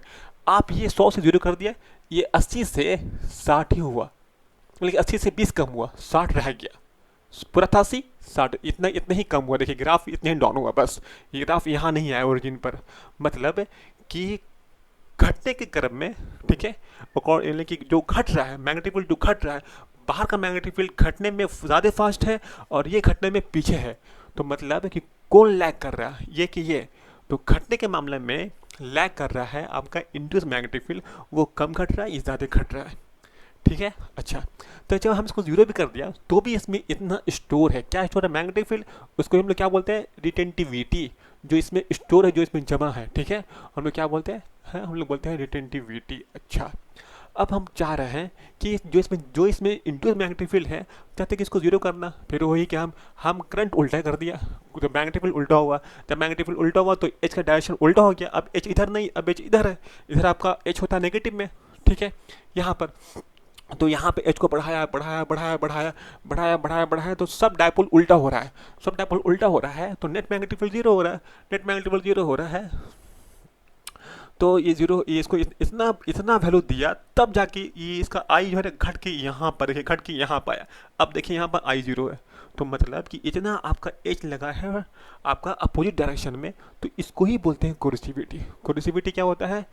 जितना आपको अपोजिट डायरेक्शन में मैग्नेटिक फील्ड लगे, ठीक है, स्टोर या फिर इंड्यूस मैग्नेटिक फील्ड को ख़त्म करने के लिए उसको ही बोलते हैं कोरिसिविटी। चाहे तो आप लिख सकते हैं, आपकी मर्जी, या फिर आप बस अगर समझ लिया तो भी बहुत है, ठीक है। और ये क्या होता है कि जो मैग्नेटिज्म बच गया मैग्नेटिक फील्ड हटाने के बाद, उसको बोलते हैं रिटेंटिविटी। ये ज़रूरी नहीं कि दोनों आपस में बराबर हो सकता है कि ये बड़ा ये छोटा, ये कभी ज़रूरी नहीं हो सकता है कि दोनों बराबर हो भी सकता है, नहीं भी हो सकता है, ठीक है। अच्छा, जब हम लोग इसको और बढ़ाएं तो देखा ये गया कि ग्राफ जैसे यहाँ फॉलो किया था वैसा यहाँ ही फॉलो किया, ठीक है। अच्छा, फिर यहाँ पर देखा गया, फिर यहाँ भी आपका इसका आता है सैचुरेशन पॉइंट, लेकिन यहाँ पर आपका चूंकि डायरेक्शन का मामला सिर्फ है, ठीक है, पढ़ रहे हैं फिजिक्स, मैथ तो पढ़ नहीं रहे, तो यहाँ पर डायरेक्शन एच का था पॉजिटिव, यहाँ पे एच नेगेटिव है, तो यहाँ पर भी जो आपका इंड्यूस मैग्नेटिक फील्ड होगा उसका डायरेक्शन अलॉन्ग एच होगा, वो भी नेगेटिव होगा। तो यहाँ माइनस आई, वहाँ प्लस आई, सब कुछ सेम है, ठीक है। फिर यहाँ से आप इसको घटाना शुरू किया, फिर ये ग्राफ उल्टा भागा। आप एच, जिस एच को आप कम किया, मतलब कि आप करंट कम किया तो एच कम हो रहा होगा। जब एच कम हो रहा होगा तो मैग्नेटिक फील्ड का वैल्यू घट रहा होगा। फिर इसमें इतना स्टोर हो गया, ठीक है। फिर नहीं छोड़ोगे तो फिर आप इसको, फिर आप करंट का डायरेक्शन को पलटा होगा, फिर इसको आप जीरो करने के लिए यहाँ तक कुछ ऐसा हुआ होगा, ठीक है। ये पूरा ग्राफ को हम लोग बोलते हैं हिस्टैरिसीस लूप, और ये होता है फेरोमैग्नेटिक के लिए, ठीक है। इतना आप लोगों को क्लियर हुआ होगा। अच्छा, अब हम देखते हैं कि ये सब होने में, आपको ज़रा सोच के देखिए, ये सब होने में कुछ नुकसान भी हो रहा होगा। अब क्या हो रहा होगा नुकसान? तो देखिए, क्योंकि जिस वक्त आप इसमें बढ़ा रहे होंगे मैग्नेटिक फील्ड इसमें, ठीक है, करंट के वजह से मैग्नेटिक फील्ड बढ़ रहा होगा, जो सब डायपोल अरेंज हो रहा होगा तो मैग्नेटिक फील्ड बढ़ रहा होगा, तो मैग्नेटिक फोर्स बढ़ रहा होगा। जब मैग्नेटिक फोर्स बढ़ रहा होगा, सब डायपोल अरेंज कर रहा होगा, तो फ्रिक्शन फोर्स जिसमें पैदा हो रहा होगा, क्योंकि डायपोल अरेंज हो रहा है इसके अंदर में, तो वो फ्रिक्शन फोर्स के वजह से में इसमें पैदा हो रहा होगा हीट। तो वो हीट, यानी जो चीज़ होता है ना जिसको आप डालते हैं आप मैग्नेटाइज करने के लिए, वो गर्म हो जाता होगा, मतलब कि इसका मतलब ये है। तो जो फ्रिक्शन फोर्स है उसकी वजह से इसमें हीट, थर्मल एनर्जी पैदा होता है। मतलब इतना हिलता है डायपोल कि इसमें गर्म होकर उसमें वो जो आप जो मैग्नेटिक फील्ड दिया वो थर्मल एनर्जी में वेस्ट हो जाता है। मतलब कहने का कि अगर हम इसका निकाले एरिया, तो जो एरिया इसको दे रहा है ना, वो दे रहा है कि सपोज आप इतना एच दिया तो इतना स्टोर हुआ था आई, आप एच जीरो किया तो जीरो क्यों नहीं हुआ? पूछे भाई जीरो क्यों नहीं हुआ? तो बोलिए कि आपका जो एनर्जी है, जो वन टाइम जो एनर्जी दिया, वो तो आपका उसमें खर्च हो गया हीट एनर्जी में, हीट लॉस में खर्च हो गया। जब आप कम भी किया तो मेकअप नहीं कर पाया, इतना ही हो पाया। जब आप नेगेटिव में दिया तब जाकर मेकअप कर पाया। मतलब कि जो एनर्जी है हीट लॉस में वेस्ट हो गया। खैर, ऐसा पूछता नहीं है, ठीक है, बस जानकारी के लिए। अच्छा, मतलब कि अगर इस कर्व का अगर निकाले एरिया, क्या निकाले एरिया, तो इसका जो एरिया है वो देता है हीट लॉस। नंबर एक क्या देता है? Heat loss. Area under the curve hysteresis loss उसको बोलते हैं हम लोग हैं, और वो देता है हीट लॉस, कितना हीट लॉस हुआ, ठीक है। अच्छा, क्योंकि इस पूरे खत्म होने में हीट लॉस होता है। अच्छा, इसको हमने, इसका एक और नाम है, क्या नाम है? Work done per unit volume. इसको हम डब्ल्यू लिखा है, डब्ल्यू क्या है यहाँ पर है? Work done per unit volume. ये लिखा लें, ये के हैं, बात बराबर है। इसका फार्मूला होगा mu not I into D H. अच्छा, इसमें इंटीग्रेशन का क्यों लग रहा है? क्योंकि ये चीज़ यूनिफॉर्म नहीं है, कर्व है, ये भी कर्व है। अगर कोई यूनिफॉर्म शेप होता तो वैसे ही आंसर आता, क्योंकि यूनिफॉर्म नहीं है तो यहाँ करना होगा इंटीग्रेशन। अच्छा, अब एक चीज़ और देख ले, जैसे कि आप जब यहाँ से यहाँ जब गए तो आप ये इसको एज बढ़ाए आप यहाँ पहुँचे तो मैग्नेटाइज हुआ, ठीक है। जब आप मैग्नेटाइज, यहाँ को आपका मैग्नेटाइज हो चुका है, मतलब कि इसके अंदर मैग्नेटिक गुण आ चुका है। जब आप एज कम कर रहे हैं तो यहाँ पहुँचे तो भी मैग्नेटाइज ही है, देखिए इतना आई स्टोर है। फिर आप जब सी पहुँचे तब जाकर आई जीरो हुआ, यहाँ हो रहा डी मैग्नेटाइज, यानी कि ए पर मैग्नेटाइज, सी पर डी मैग्नेटाइज, ठीक है। देखिए ए पर मैग्नेटाइज और प्लस आई, मतलब कि ऊपर है, ठीक है। फिर आपका डी मैग्नेटाइज कहाँ पर? सी पर, और जहाँ पर आई जीरो है डी मैग्नेटाइज। फिर यहाँ से यहाँ फिर आपका फिर मैग्नेटाइज है, लेकिन डायरेक्शन निगेटिव है, इसलिए वहाँ लिखा हुआ है, देखिए लिखा हुआ है डी मैग्नेटाइज कहाँ पर? तो फिर आपका लिखा हुआ है डी पर, देखिए डी पर डी यहाँ पर लिखा हुआ आपका मैग्नेटाइज, ठीक है। आई कैसा? नेगेटिव में। डी पर अब जब पहुँचे थे मैग्नेटाइज तो है, लेकिन आई कैसा? नेगेटिव में, ठीक है। नेगेटिव यानी सब कुछ हुआ है, ये सब कुछ हुआ है नेगेटिव डायरेक्शन में। अच्छा, डी पर अब फिर देखिए तो यहाँ से आगे, फिर यहाँ से यहाँ आ रहे हैं तो आई जो आई है, जो जितना स्टोर हुआ है, ये आई यहाँ आगे जीरो हो रहा है एफ पर। देखिए एफ पर फिर क्या हो गया है? डी मैग्नेटाइज, मतलब कि आपका store magnetic field I zero हो गया है। तो यही चीज़ इसमें चल रहा है, यहाँ से यहाँ, यहाँ से यहाँ से यहाँ, यहाँ से यहाँ। लेकिन शुरू तो यहाँ से हुआ, लेकिन फिर इसको फॉलो नहीं करता, फिर फॉलो करता है इस बात को, इस लूप को, ठीक है। तो काम इसका नहीं, काम इसका है, मैग्नेटाइज डीमैग्नेटाइज, मैग्नेटाइज डीमैग्नेटाइज, यही हो रहा है इसमें पूरे में चल रहा है इस लूप में। तो इसको बोलते हैं साइकिल ऑफ हिस्टैरिसीस। क्या बोलते हैं? Cycle of hysteresis. अच्छा, मान लिया भाई, ठीक है, इतना आपको अब यहाँ आ गया। अब यहाँ से आगे बढ़ते हैं। देखिए अब तो कुछ हार्ड तो नहीं है, बस समझना था, आपको समझ गए, काम खत्म। अच्छा, अब देखिए बात करते हैं इसका जो एरिया था। आपको दे देगा दो दे देगा आपका सैंपल, सपोज एक दिया सोल्फर आयरन, एक दिया स्टील, ठीक है। वैसे ही जो लिखा हुआ है सही लिखा हुआ है, इसका जो है ना ग्राफ पतला होता है, इसका ग्राफ मोटा ही होता है, एक्चुअल में भी ऐसा ही होता है। खैर, तो आपको दो सैंपल दिया गया, ठीक है। आप सोच के बताइए, ठीक है, इसमें से कौन से सैंपल का ज़्यादा हीट लॉस हो रहा होगा। कॉमन सी बात है, जिस सैंपल में ज़्यादा हो रहा होगा एरिया, उसमें ज़्यादा होगा हीट लॉस, क्योंकि एरिया जो इसका एरिया ज़्यादा है, इसका एरिया कम है, तो जो हीट लॉस है वो एरिया से इक्वल है। ज़्यादा एरिया तो ज़्यादा हीट लॉस, ठीक है। तो अगर ज़्यादा हीट लॉस होगा तो मतलब कि एक बार जब ज़्यादा उसको करना पड़ेगा वर्क डन, एक बार जब वो वर्क डन करके उसको आप सीधा कर दिया डायपोल को, तो उसमें ज़्यादा एनर्जी खर्च हो गया। अब वापस करने में उसको बहुत एनर्जी लगेगा, वापस उसको करने में, उसी स्टेज में लाने में। इसलिए जो ज़्यादा जिसका है वो अच्छा मैग्नेटाइज होगा। क्यों? क्योंकि एक बार जब आप कर दिया तो वापस होना मुश्किल है, लेकिन रूम रूम रूम टेम्परेचर पर तो वो तो वापस होगा ही नहीं, क्योंकि रूम टेम्परेचर में इतना एनर्जी होता नहीं है। मतलब कि एक बार अगर मैग्नेटाइज हो गया तो मैग्नेटाइज ही रहेगा। अच्छा हाँ, अगर आप अलग से कोई करते हैं प्रोसेस, उसको वापस फिर देते हैं मैग्नेटिक फील्ड वगैरह, तब ज़ीरो होगा, लेकिन फिर वो ज़ीरो नहीं हो, तब जीरो होगा, ठीक है। अच्छा, अब इसकी बात अगर करें हम लोग इसकी बात, तो यहाँ देखिए इसका कम एनर्जी, मतलब कि इसको इसको बहुत कम एनर्जी में, जो कि इसका एरिया इससे तो कम है, मतलब इसको बहुत कम एनर्जी में इसको हम लोग वापस ले आएंगे इसको उसी स्टेज में, ठीक है। देखिए एक बार जो एनर्जी लगा, सपोज एनर्जी लगा 10 जूल, आप मैंने 10 जूल दिया तो वापस इसको ले आए उसी स्टेज में। अच्छा एक चीज़ अब देखिए, एक चीज़ और से, ये जो वैल्यू है, इस वैल्यू को जो वाई के लॉन्ग होता है, जहाँ पर लिखा हुआ आई है, इसको बोलते हैं रिटेंटिविटी, ठीक है, और इसको बोलते हैं कोरिसिविटी। तो देखिए, जिसका रिटेंटिविटी हाई होगा, इसका इतना बड़ा, इसका इतना बड़ा, जिसका रिटेंटिविटी ज़्यादा होगा, मतलब कि उसके अंदर ज़्यादा आपका स्टोर मैग्नेटिक फील्ड बचा हुआ है, एंड इंड्यूस मैग्नेटिक फील्ड उसके अंदर ज़्यादा है। जिसके अंदर ज़्यादा इंड्यूस मैग्नेटिक फील्ड होगा, मतलब कि वो सब्सटेंस अच्छा होगा, कॉमन सी बात है, वो अच्छा मैग्नेटिक मटेरियल भी होगा। अच्छा, इसका कम होगा, उसका कम होगा, तो इसमें दोनों ही बड़ा है, मतलब कि इसमें ज़्यादा लगेगा, इसका कोरिसिविटी भी ज़्यादा है, मतलब कि इसमें ज़्यादा लगेगा एनर्जी, या आपका नेगेटिव मैग्नेटिक फील्ड इसको ज़ीरो करने के लिए।